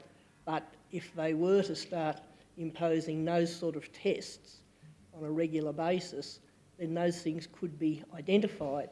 And as was mentioned by the Yass people yesterday, the issue can then be that those toxins are there, but because we don't have a baseline, we don't know when and how they originated and where they've spread to.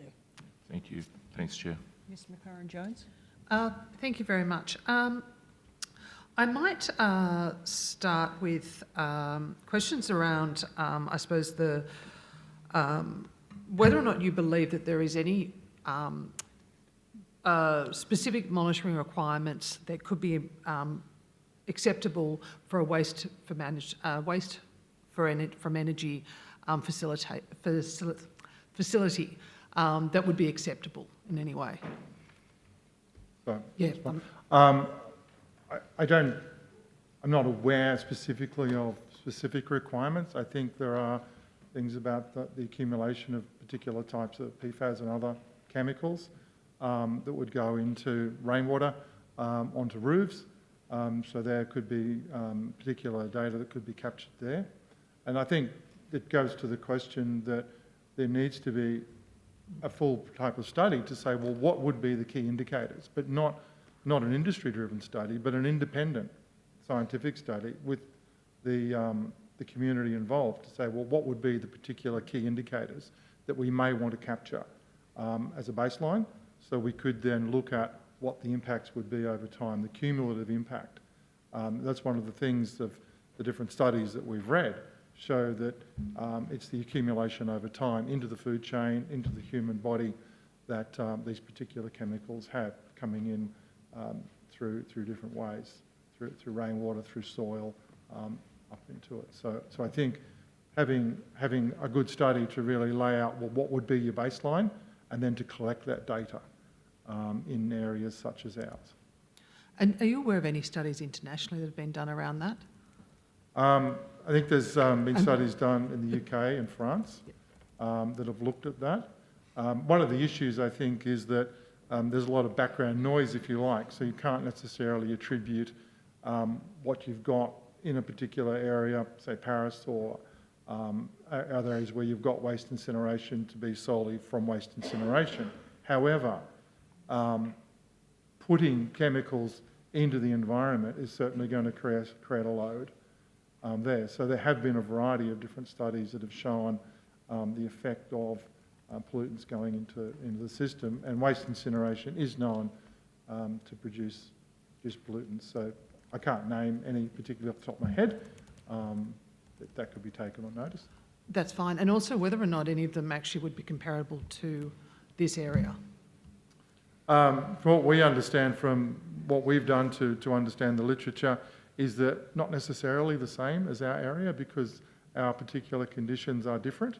And I think that would be the case where you've got different areas, you've got different climatic and topographical factors to consider. And this is a question to everyone. And it's come up in regards to, I suppose, councils, particularly in the metropolitan area. It's very haphazard as to some are more proactive in recycling and coming up with new ways. But are there concerns, or have there been concerns raised around, I suppose, the contracts with organisations and that may be a disincentive for metropolitan councils to actually recycle as efficiently as they should be, and what should be in place, or what recommendations would you make for this inquiry that would address that?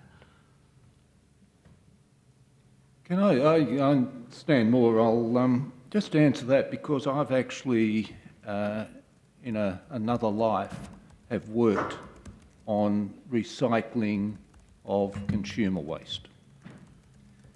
Most Sydney councils do something like that. That's what ends up in the yellow top bin. We have the green top bin in many councils in the Sydney area. The troublesome bin is the red top bin, and that is what is going into the containers, 110 or 120 of those a day, coming along the railway line to Tarrago. It's the red top bin, it's that contents, and that's general waste. And that's what we're really dealing with. The recycling can be, you can do that, it's education and also getting a clean stream where you can actually do the 6 products that was mentioned by Endeavour Industries. So what we're really talking about here is the red bin from consumer waste. You're also talking about other waste in this space, and one of the things that is growing in this area is wind turbine blades. What do you do with those? Current solution, put them in landfill. What do you do with solar panels? There is no financial situation that you can financially or economically recycle solar panels. And then we've also got the issue of dealing with batteries and other things from the whole renewable energy area. So there's a big issue on the horizon here for governments, and they, as I said earlier, they just push it off onto the regional areas and the problem goes away from Sydney? Well, move on now, Dr. Conn.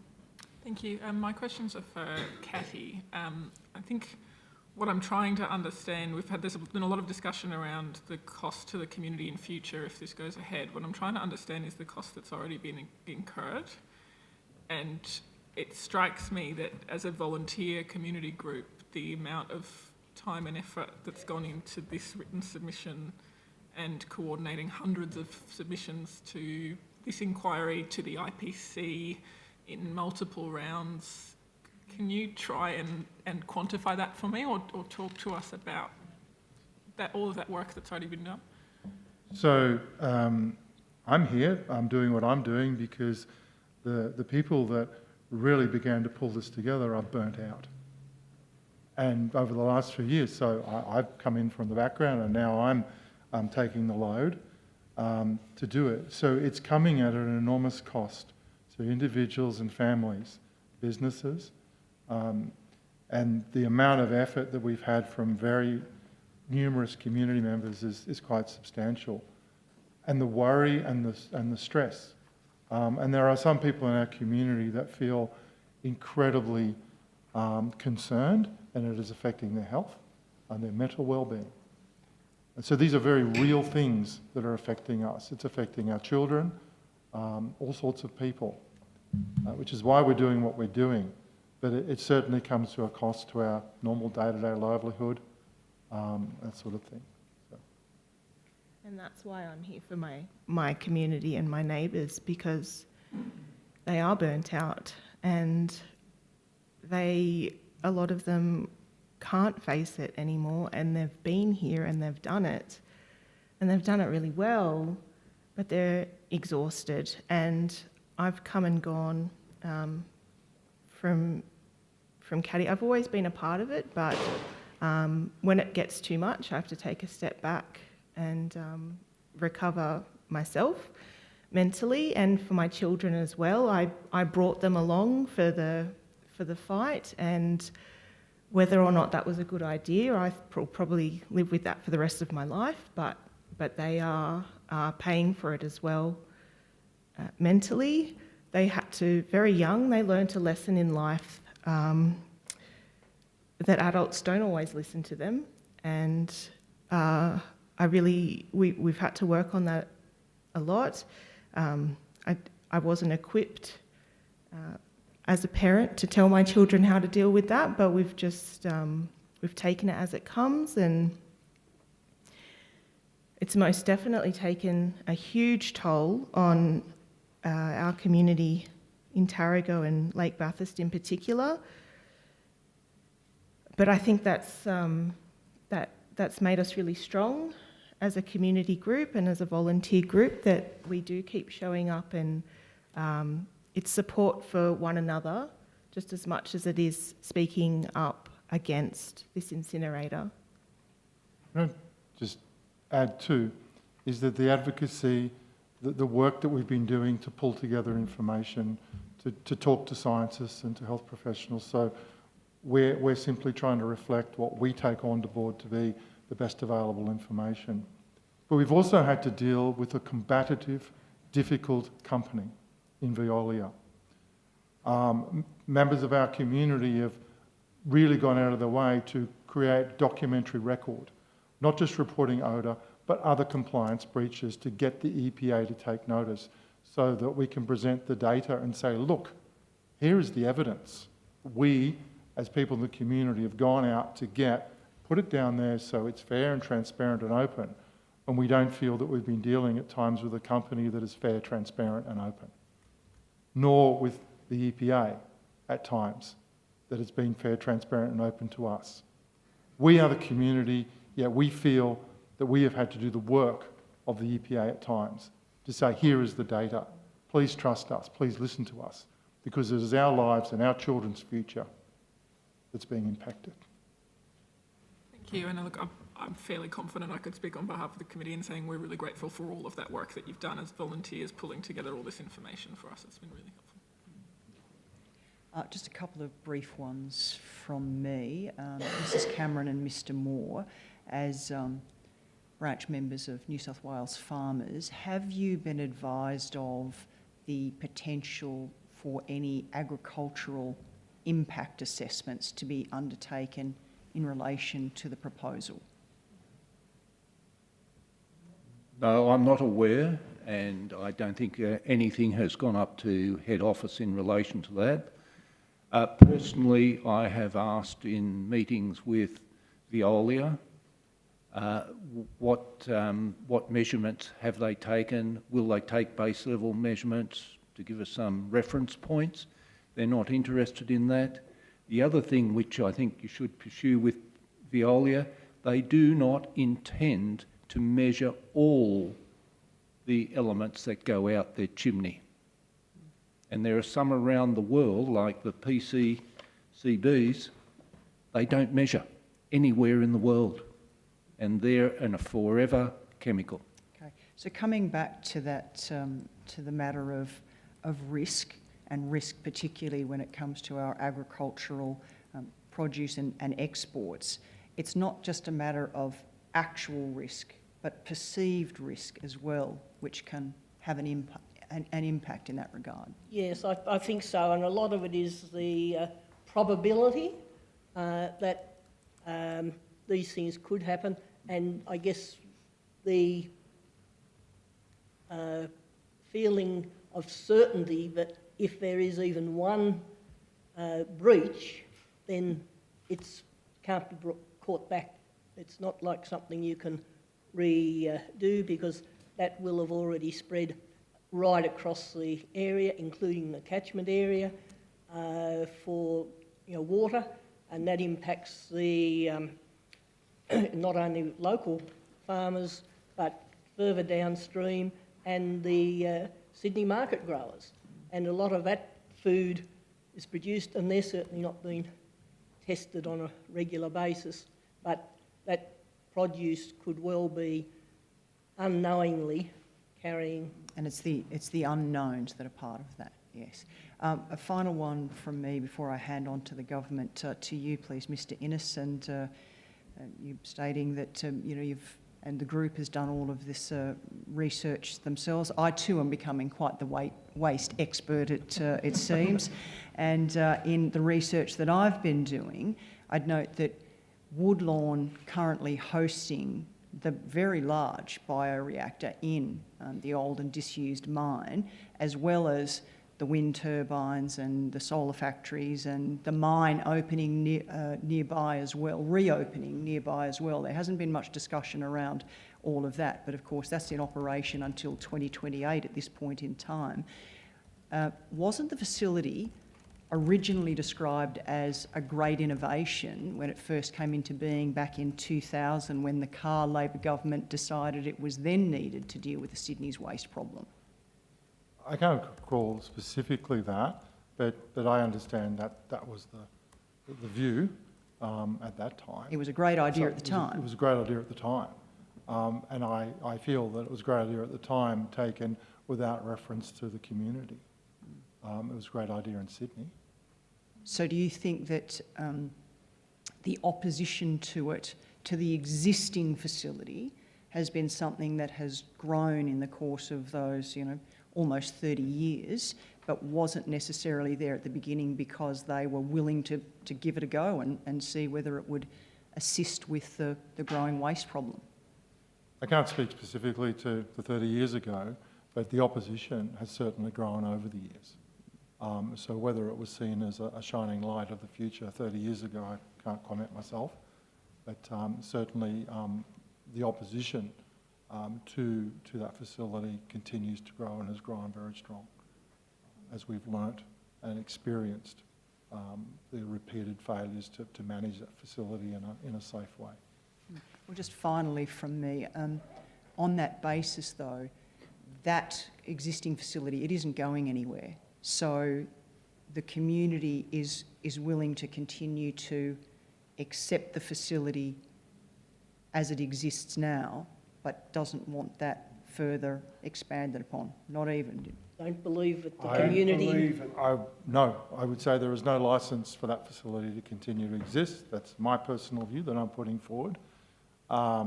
but I certainly don't feel there is that sentiment, and certainly no expansion whatsoever. Okay, thank you. Government? Thank you. My first question, I suppose, to all of you, with regards to your experience in engaging with Veolia. I think there's been a couple of examples, but how would you describe the level of consultation and the type of consultation that you have received, given, you know, in your case in particular, Ms. Sodumiano, you live so close to the proposed facility? Well, I've had to approach Veolia through the EPA on many, many occasions because of what I have experienced and seen, not being an expert, but believing that it was putting my community at risk. I have made complaints over the years about leaking trucks on the way to Veolia, and the fact that I'm very hesitant to say that today and for that to go on the record is, I think, proof of the relationship our community has with the bodies of Veolia and even the EPA at times. I'm very hesitant to say it, but anyway. I've made complaints about leaking trucks, which was taken to a certain point, and it's not just the trucks, it's been odour complaints as well that I've made. It gets to a certain point with the EPA, and I think, finally they're taking notice, they're following this up, this is fantastic. And then I always get a reply back, we've spoken to Veolia, and it's some sort of excuse. With the leaking trucks, it was, oh, you saw rainwater dripping off the trucks. You did not see the viscous liquid I could see dripping from the doors of the truck as it was on its way to Woodlawn. It was put back that I was wrong in what I had witnessed, which is a kick in the guts again and again and again, and we're told to continue making these complaints, but then I doubt whether what I've seen is what I've seen, because I'm told so many times that I've been wrong. So I think there's a lot of distrust there, and unfortunately, I think that means that a lot of my neighbours and people in my community do not speak up for fear of not being believed or of their voice not mattering. Sounds like you've been gaslit. That's how I would describe time what and that time is. again. Yeah. Absolutely, and it's a lot of false hope as well when you're told by the EPA that they will follow it up, and then a few weeks later, when they do return your call, you're told that you saw the wrong thing. I think that's very concerning to hear, but also that is, you know, the message that you're receiving or the feedback that you're receiving. Yes. I think that's very concerning. In terms of the number of, you know, complaints, concerns that you have sent through, you know, yourself personally, but, you know, the group as well, do you have a number, a ballpark figure of how many there would be? As for odours, at the moment it seems to be, well, it was weather dependent for a long time, but it's increasing, so I can't even say that anymore. It seemed to be after rain and fog, but now it's even on a clear day, so I don't even say that anymore. Last week I had 4 complaints, so it was last week. Morning, evening, as I drove through Tarago, and the following morning, evening, and that's not unusual. And I mean, aside from the fact that I think it's appalling, the onus is on you to kind of do the work in trying to, you know, that which is an enormous burden for anyone. If you were to try and put, you know, a figure on that in terms of the amount of time or the result that that's had on you, you know, personally. Can you try and describe to the committee what that's been like? I don't want to do it. Nobody wants to do it, I don't think, but you feel like you have to. Sometimes it feels like it's all you can do.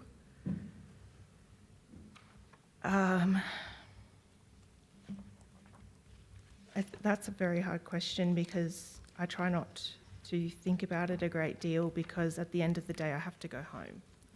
And tomorrow I have to wake up and see the Woodlawn site or smell it again or see the trucks and the trains. So it's constant everyday reminders that this rubbish just keeps coming in and nobody seems to be looking for a solution to that. It just keeps rolling in and then the trains roll out and the same happens tomorrow. So it really, it takes a toll on not just my mental health, but the mental health of my community and having to feel responsible for reporting something that is doing damage to our environment and our livelihoods, but by a corporate body that is just seems huge to us in little old Lake Bathurst. Yeah. If I may, to add to that is that it is a common topic in our area to talk about the odour and to talk about the issues. There is regular social media, local social media talking about it, reminding people to report, so that we are using the proper channels to record the data. We're not just running around making it up. It's real and it happens and we want to use the mechanisms to report. And this, I think, is one where over the years, to me, the relationship with the company is adversarial to community. They are constantly seeking to peddle a message of greenwashing, of saying that what they're doing is a great thing in terms of building out, environmentally sound solutions, and even labelling it an eco-precinct seems to be a complete nonsense. So that's the current state. So any expansion to move to waste incineration is a terrifying prospect. If it was this company, terrifying, but really for any company that would come to do this is a real worry. So. In the past, New South Wales farmers have had some meetings with some of the Veolia staff, but my feeling was that we were being whitewashed. They'd promised that that won't be a further issue, and you were never speaking with and I think some of them genuinely believed that things would improve because that's what they had been told by their superiors. And that was always a great concern. And I think one of the issues, when we're talking about agriculture and the local community in the area, agritourism is, given the proximity of this area to Sydney and ACT, a lot of people who have attempted farm stays and things like that in the tourism side is just about being decimated because they can't have visiting people come and be subjected to those odours and the uncertainty, and that in itself has exacerbated the mental health of farmers, families, and that mental health is a major concern across rural community in general, particularly with the increasing cost of production and the squeezing market pressures. But for this on top of that, it is absolutely, the magnitude is, and there is not the support from the health system to provide the support that those people need. Thank you. Our time for today has now finished. Thank you all very much for attending and for your evidence. The Secretariat will contact you in relation to any other information that's required. Thank you for being with us today. Thank you. Andy.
Thank you. Welcome to you all, and thank you for making the time to give evidence today.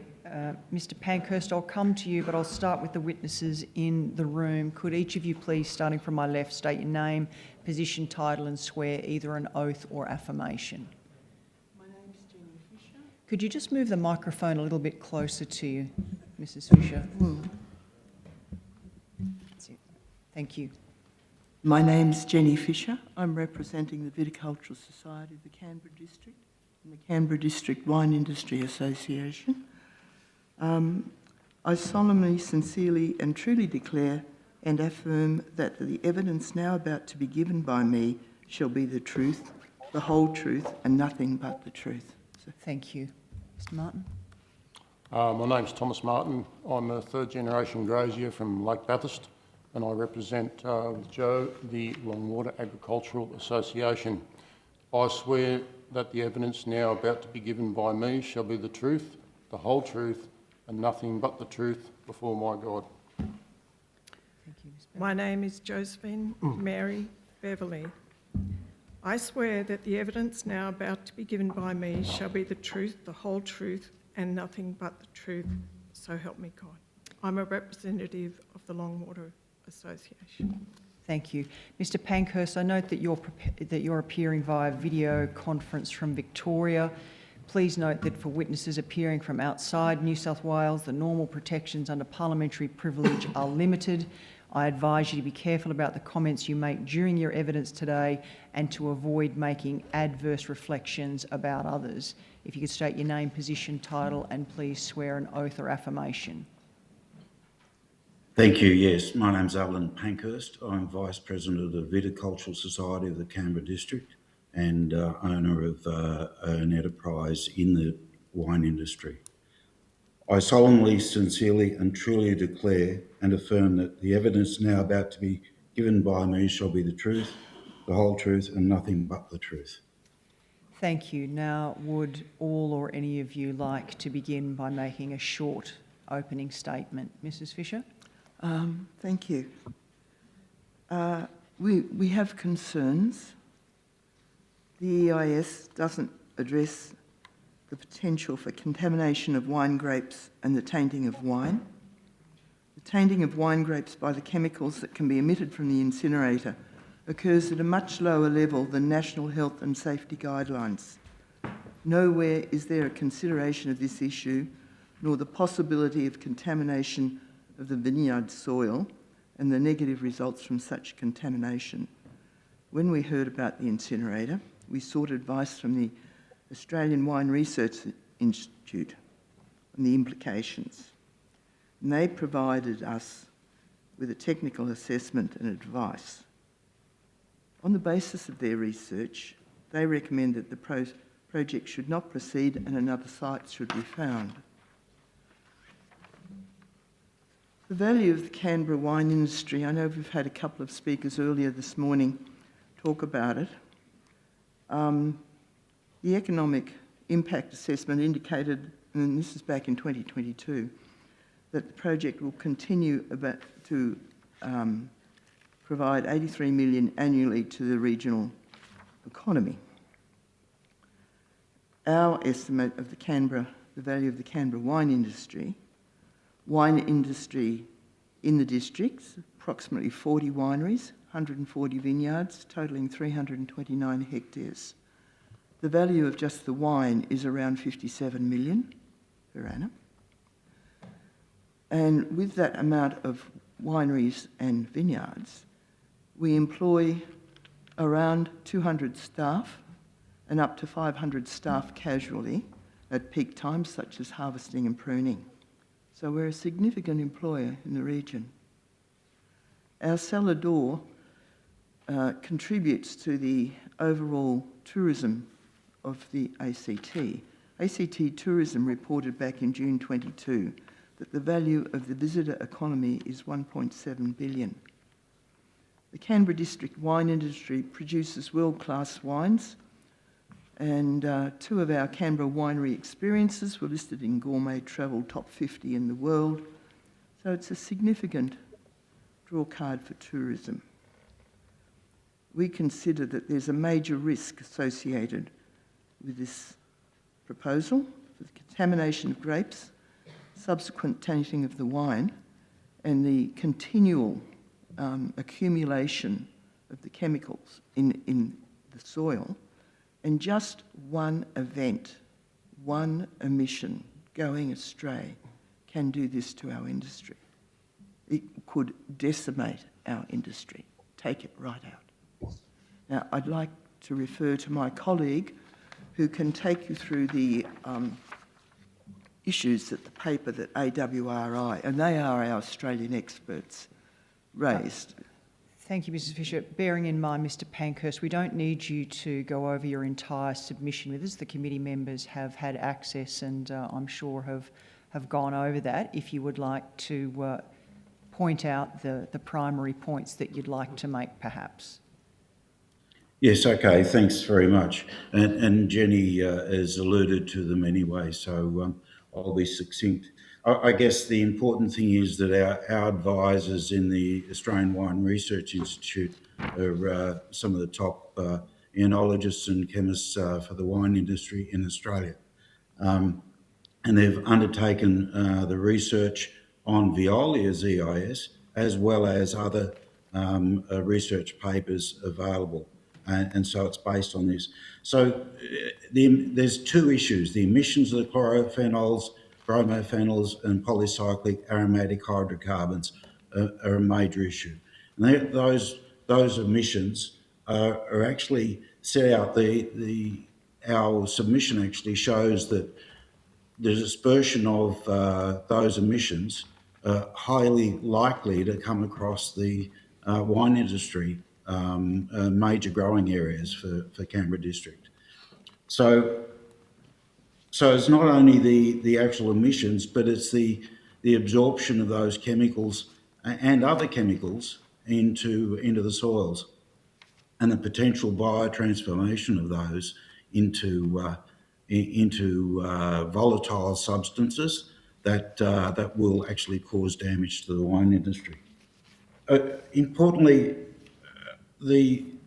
our submission was not addressed, as far as we can see, by the follow-up amended FAQs doc that Veolia had put out. We've seen no reference to anything that's looked at overcoming the submissions. So we believe there just have been not considered at all. In summary, and as Jenny pointed out, it's really not if the emissions cause problems to the wine industry, it's a matter of when they do. So I'm open to any questions. Great, thank you. Mr Martin? Thank you, Chair. Good afternoon. I would like to express my appreciation to your inquiry in permitting me to make this opening statement on behalf of the Longwater Agricultural Association. My intention is to frame this submission through an entirely different prism, and that is one of compliance. We are conscious of the need to address alternative waste management strategies within New South Wales due to the impending constraints of landfill capacity at existing landfill facilities, which are predominantly located in metropolitan areas of the state. There is, as the community is aware, one active proposal before the planning and regulatory authorities that is intended to be situated in the regional town of Tarrago. There is also an announcement of intention to apply for an approval to construct and operate a similar thermal energy from waste facility at Parkes. Both of these proposals would, if proceeded with, be contrary to the advice of the New South Wales Chief Scientist and Engineer in his final report of November 2021, in that siting of such facilities in food production areas should be avoided. This submission deals primarily with the Veolia proposal to construct and operate a thermal energy from waste facility at Tarrago. It is well known to communities that host such facilities that stated objectives of operating these scheduled facilities in full compliance with the regulatory requirements differs markedly from the actual operating experience.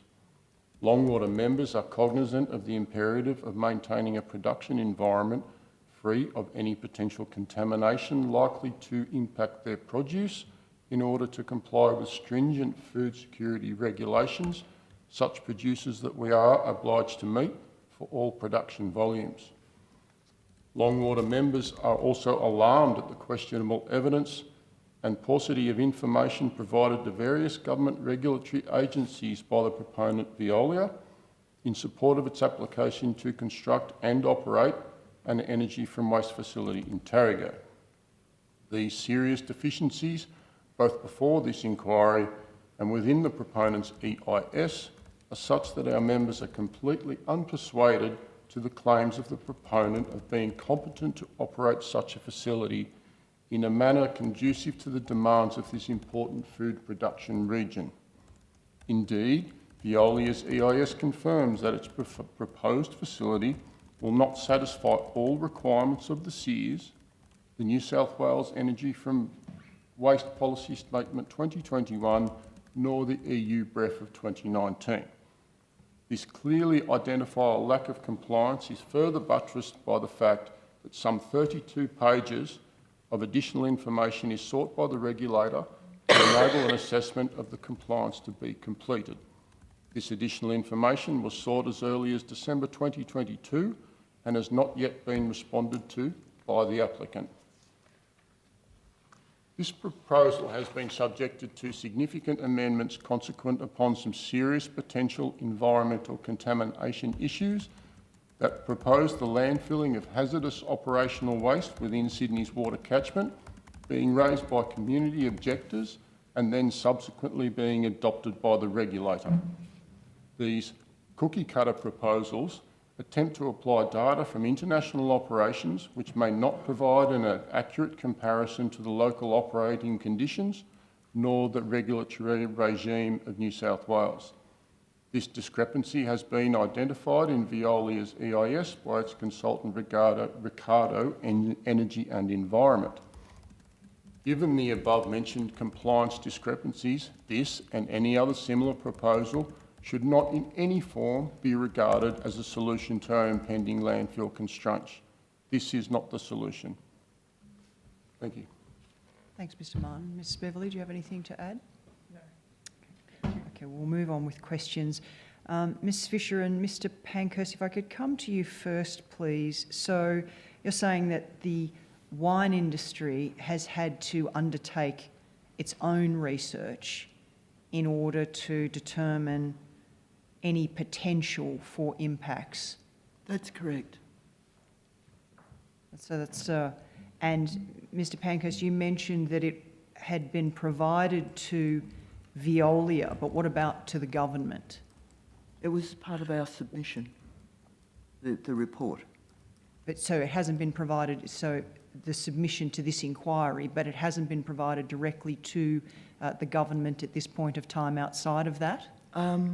It may, I'm not sure. I think we had a meeting with EPA at one yes, point. and we did send we did send the full submission to them in late 2022. Directly, and then yes. Following the receipt of the FAQs from Veolia, we provided another short submission saying that none of our concerns had been catered for.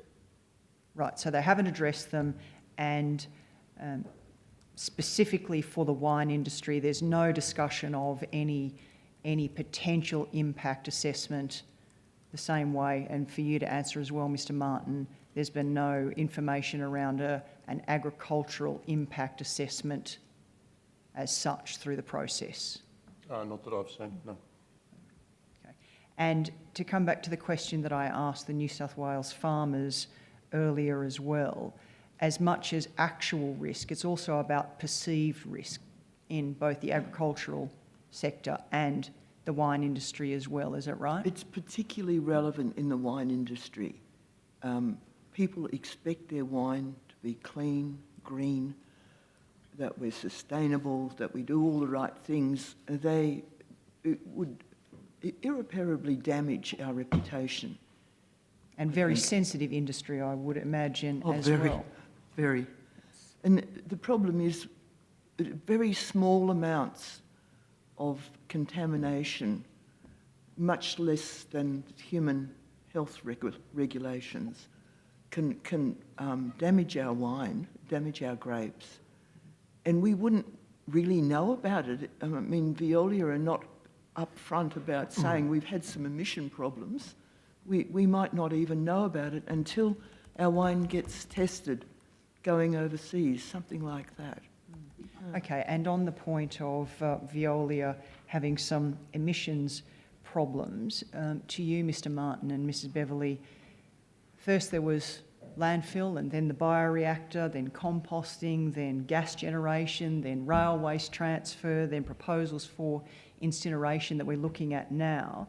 A primary concern, and particularly for the agricultural sector and what's being produced in this area, is that cumulative industrialisation. Oh, absolutely, Chair. And I think that one of the major issues we see again is within the emissions that the plant has or we view has a risk of emitting. And if we come back to that yet again, the 2022 statement from the EPA, it shows that what Veolia has put forward as a method for operating the plant is not compliant and will not work. It doesn't stand up. Their Staffordshire plant that they have offered as a comparison plant to what the ARC is going to do is not fit for purpose, and it's in this document here. Do you have anything to add, Mrs. Beverley? No, I don't. That's fine. Dr. Con? My questions have already been answered, Chair, and I was going to say thank you for not just the written submission, but I know there were multiple attachments and follow-up submissions as well. They've been very comprehensive. Thank you. Ms. McLaren-Jones? Thank you very much, and also thank you very much for the submission. I just wanted to ask about, I suppose, consultation, particularly around, well, first of all, has there been any consultation with the industry in any way? As in with our industry, agricultural industry? Yep. I believe that there was some consultation with individually with us. If you wanted to go to the Tarago Hall and talk to people, you could. But as far as agriculture as a business in the valley, then no. And are you aware of any particular in the event there is contamination, any compensation type frameworks that exist? Absolutely not. No, that was, we were told that was never on the table. Would that be something that you feel would need to be considered? I don't think we should even get to that point. I don't think that I don't think we should even build it, to be honest. Compensation should not be considered because that is a strategy which is a resultant strategy, not a workable strategy. And I think that is making the assumption that something has gone wrong. Yes. And I think that we can't afford to get to that point. Compensation, not only for the people who are there at the moment, being myself, Joe, our families, that doesn't cover off future generations. There are things there that are at risk. People's reliance on air to provide food. You can't compensate future generations for that. I don't think you can even allow that to come into the conversation because it's what has been put forward in this document is proved as non-compliant, or there is not enough information for the regulator to make a determination as to whether it is compliant or not. We can't even go there. Compensation relates to damage that has already occurred. So the damage is done, the impact is there, and frankly, no amount of compensation could suffice for the damage that is caused. And that brings me to our next question around, and it's in your submission, about the monitoring of emissions. Do you think there is any safe standards of how it could be monitored that would alleviate concerns? I can't answer that question. I'm not a scientist, to be honest. I would be giving you a false answer. What I can do is I can refer you again to that EPA document where they provided response to the EIS, and the EPA has said on a number of occasions what you have provided as far as atmospheric monitoring goes, or monitoring what comes out of the stack, is non-compliant, is not sufficient, is not best practice.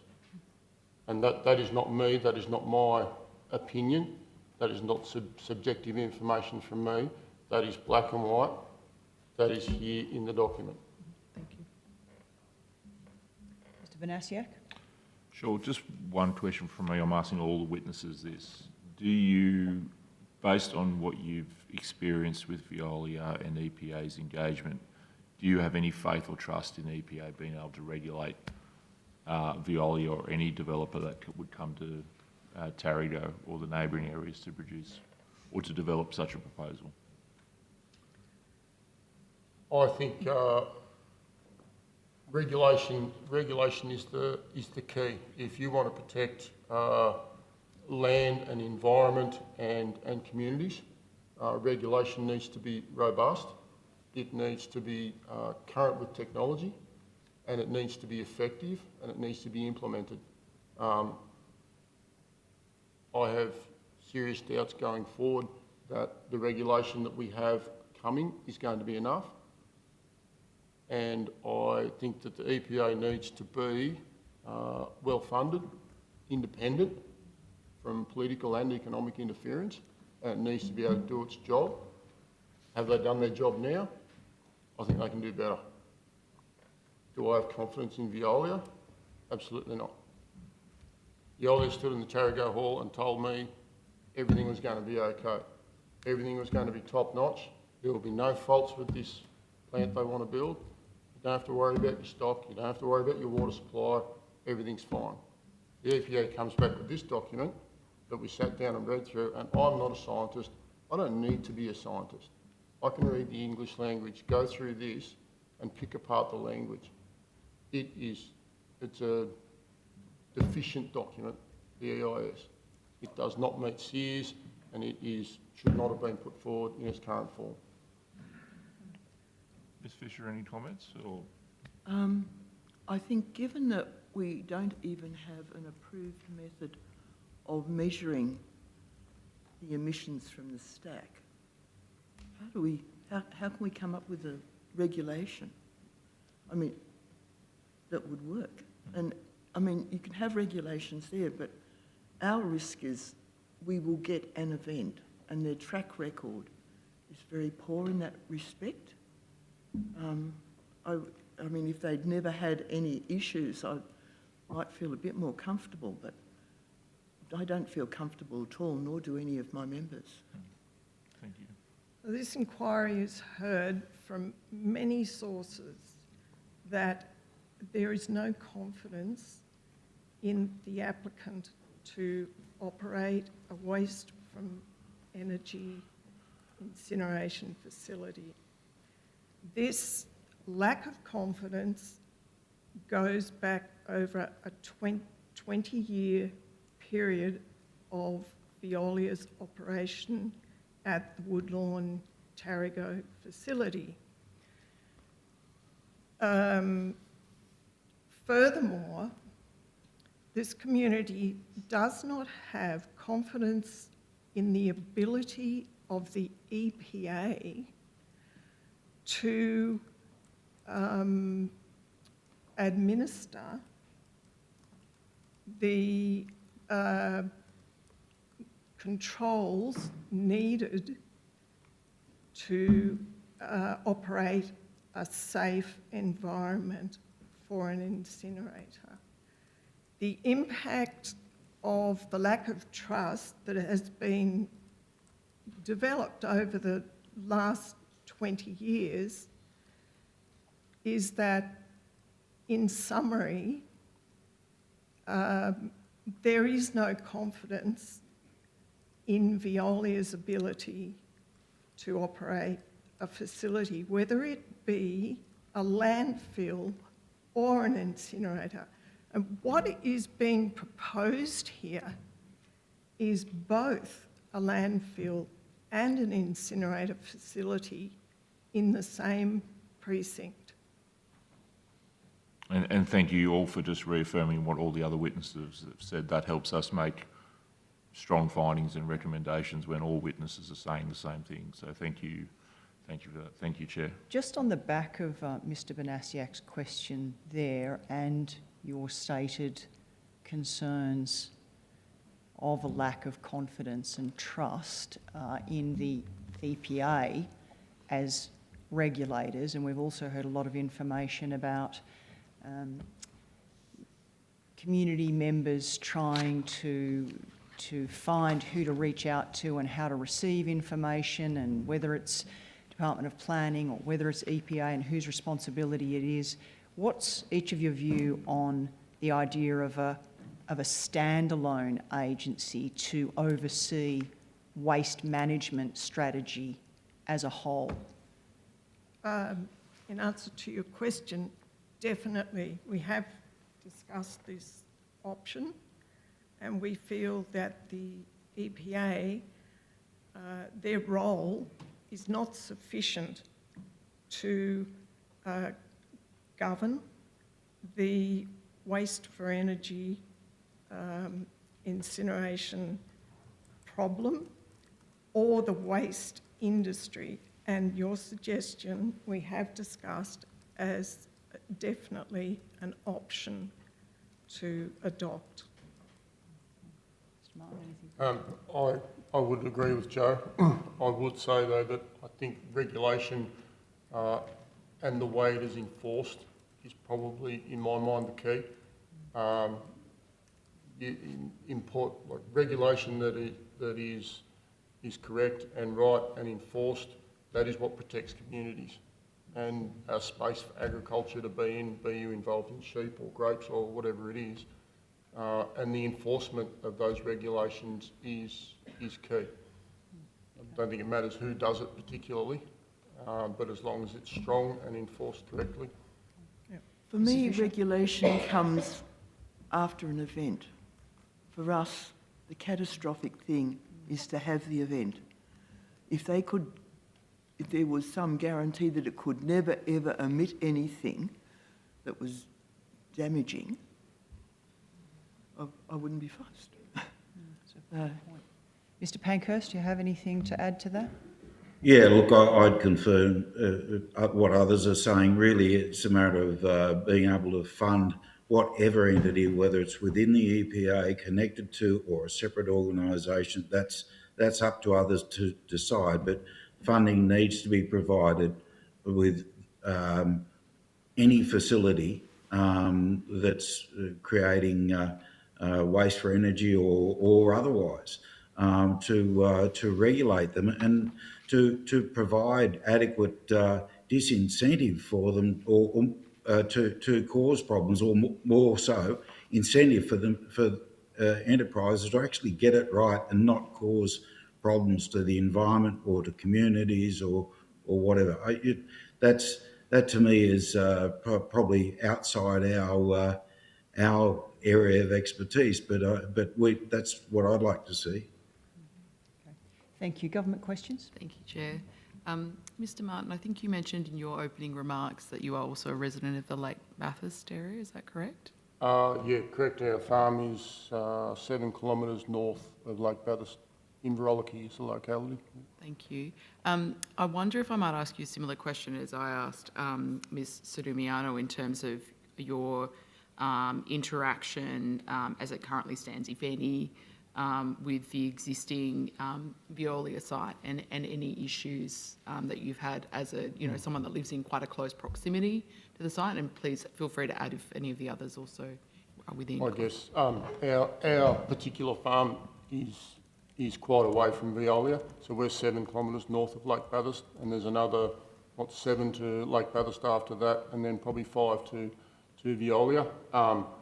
Our farm at the present time, I don't believe, is affected by the current facility. I do sit on the CLC at Veolia, the community, and I 4 times a year, but I do go through Terrigo on a regular basis. And I really feel for the people that live there. The loss of amenity in their lives is extreme. To be honest, I don't know how some of them put up with it. If you don't live there and you're not ready for it, it's a good opportunity to lose your breakfast first thing in the morning. And that's not an overstatement, to be honest. I think that the general community would find it not reasonable that people should not have to live in that. It's not a human right, but I think it would be a right that, as an Australian, for all the nice things we take for granted in this country, that you should not have to live in stink. And so you're talking specifically about the odour as it currently stands? Oh, absolutely. Yeah. And the odour is pollution. No matter how you cut it, that is still pollution, and that issue for years has not been addressed correctly by the EPA, and Veolia can't fix the problem either. In your submission as well, I was interested to read in terms of the impacts of the existing facility, which is at item 6.2.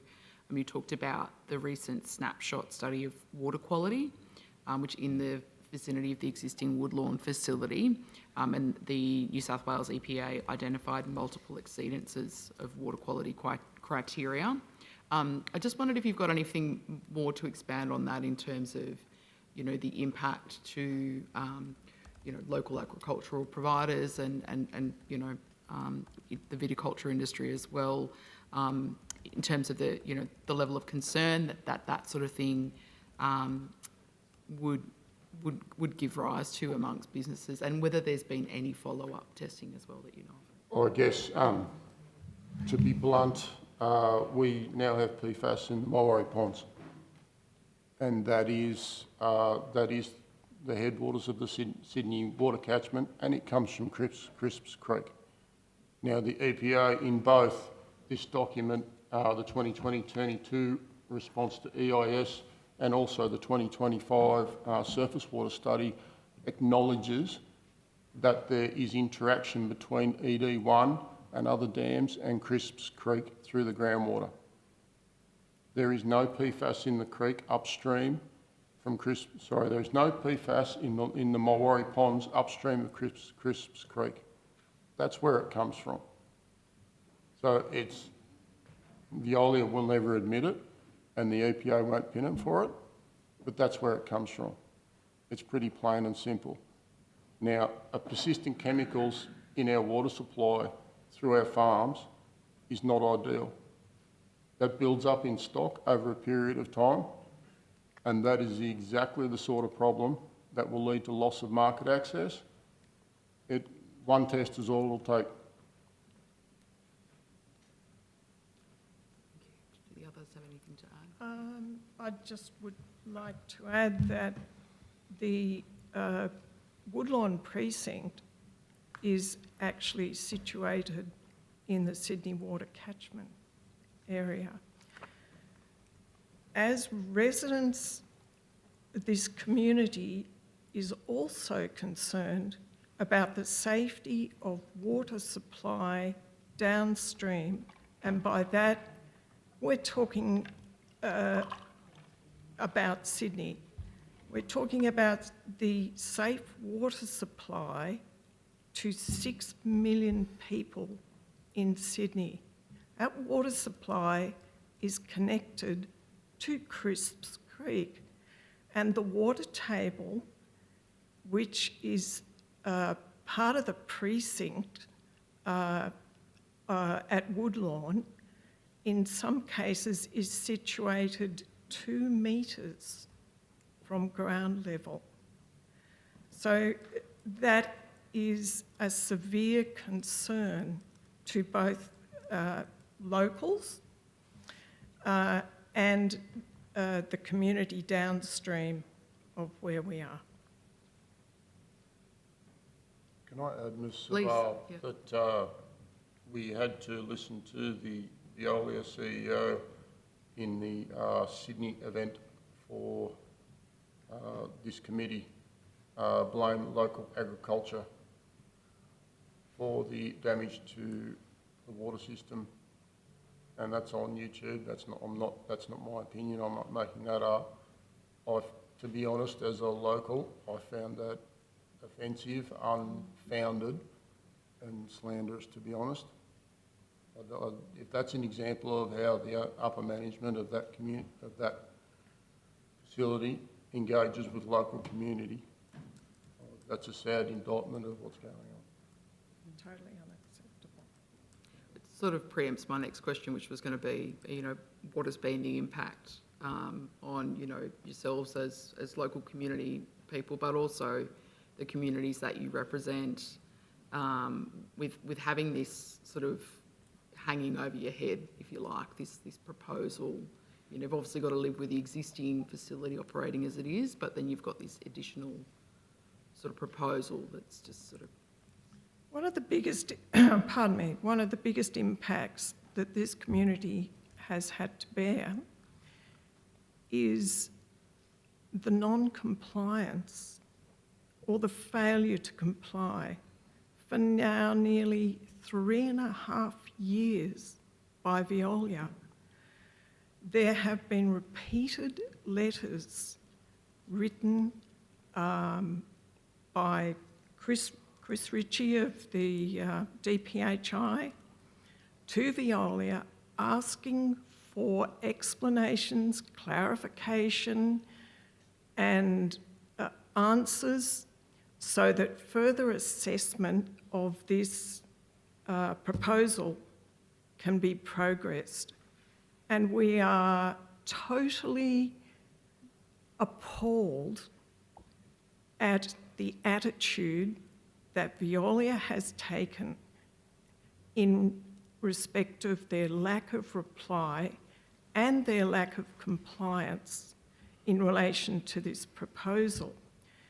Now, the impact of that is, if you want to explain it from an agricultural point of view, apart from everything that's been explained here today by way of other impacts, the impact to agriculture is for 3.5 years, our businesses do not have any certainty about how to develop and move their strategies forward as you would see any other business in New South Wales. The impact for us to develop breeding programs, shearing programs, anything to do with our produce has been put on hold. And it's not been put on hold for 3.5 years. Going forward, we don't have any estimation of where any of this is going.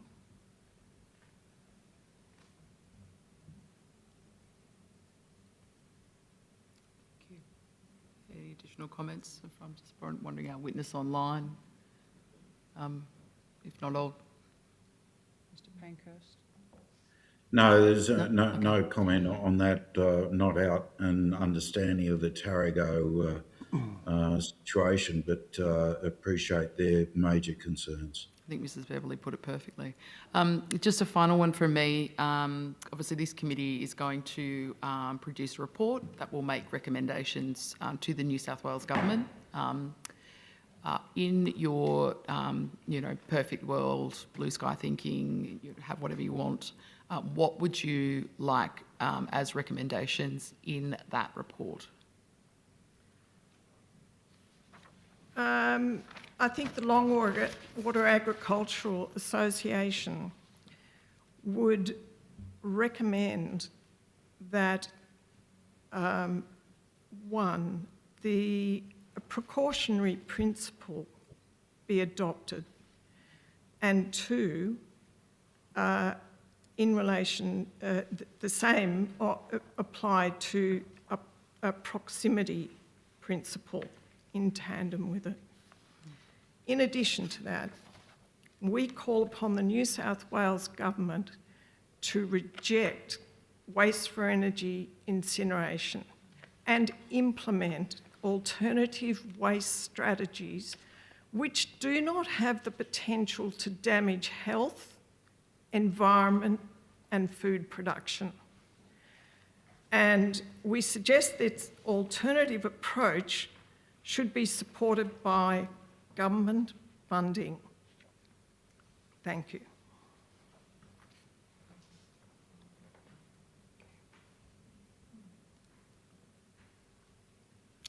There's nothing further. That's it from me, Chair. Thank you. Well, we just have a couple of minutes left, so I'll just throw in a couple more there to finish off before we conclude. How many times has the operator failed to meet its monitoring requirements at the current facility? Are you aware? Water monitoring requirements, or? Well, just the breaches of the regulations. I believe the current number was about 9 from memory. I'm happy to be wrong. Yeah, I mean, you might take that on notice as well. Absolutely. And just double check that. And when we were out there visiting the site yesterday afternoon, I did ask the question about how much the scale and character of the existing development has expanded over the time since it first commenced. You're also aware, I'm presuming, of just how much that has become a larger scale operation from what was the original disused mine as the bioreactor.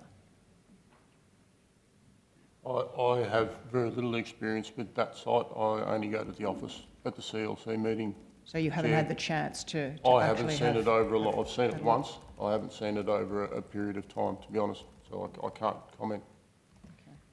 Well, yes, the operator certainly told the committee that it had expanded both with the biological treatment facility, which is unable to operate at its full capacity anymore because of the EPA regulation changes as well, and then of course the mine on site and the additional solar factories and the wind turbines as well. So it's expanded significantly. I think that the continued industrialisation of that area is an issue, and with continued wind turbines and then another, I refuse to call it a solar farm, but a solar piece of infrastructure planned further down towards Bungendore.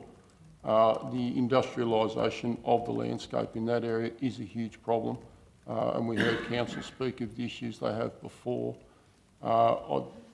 It is definitely a problem for agriculture in competition for land.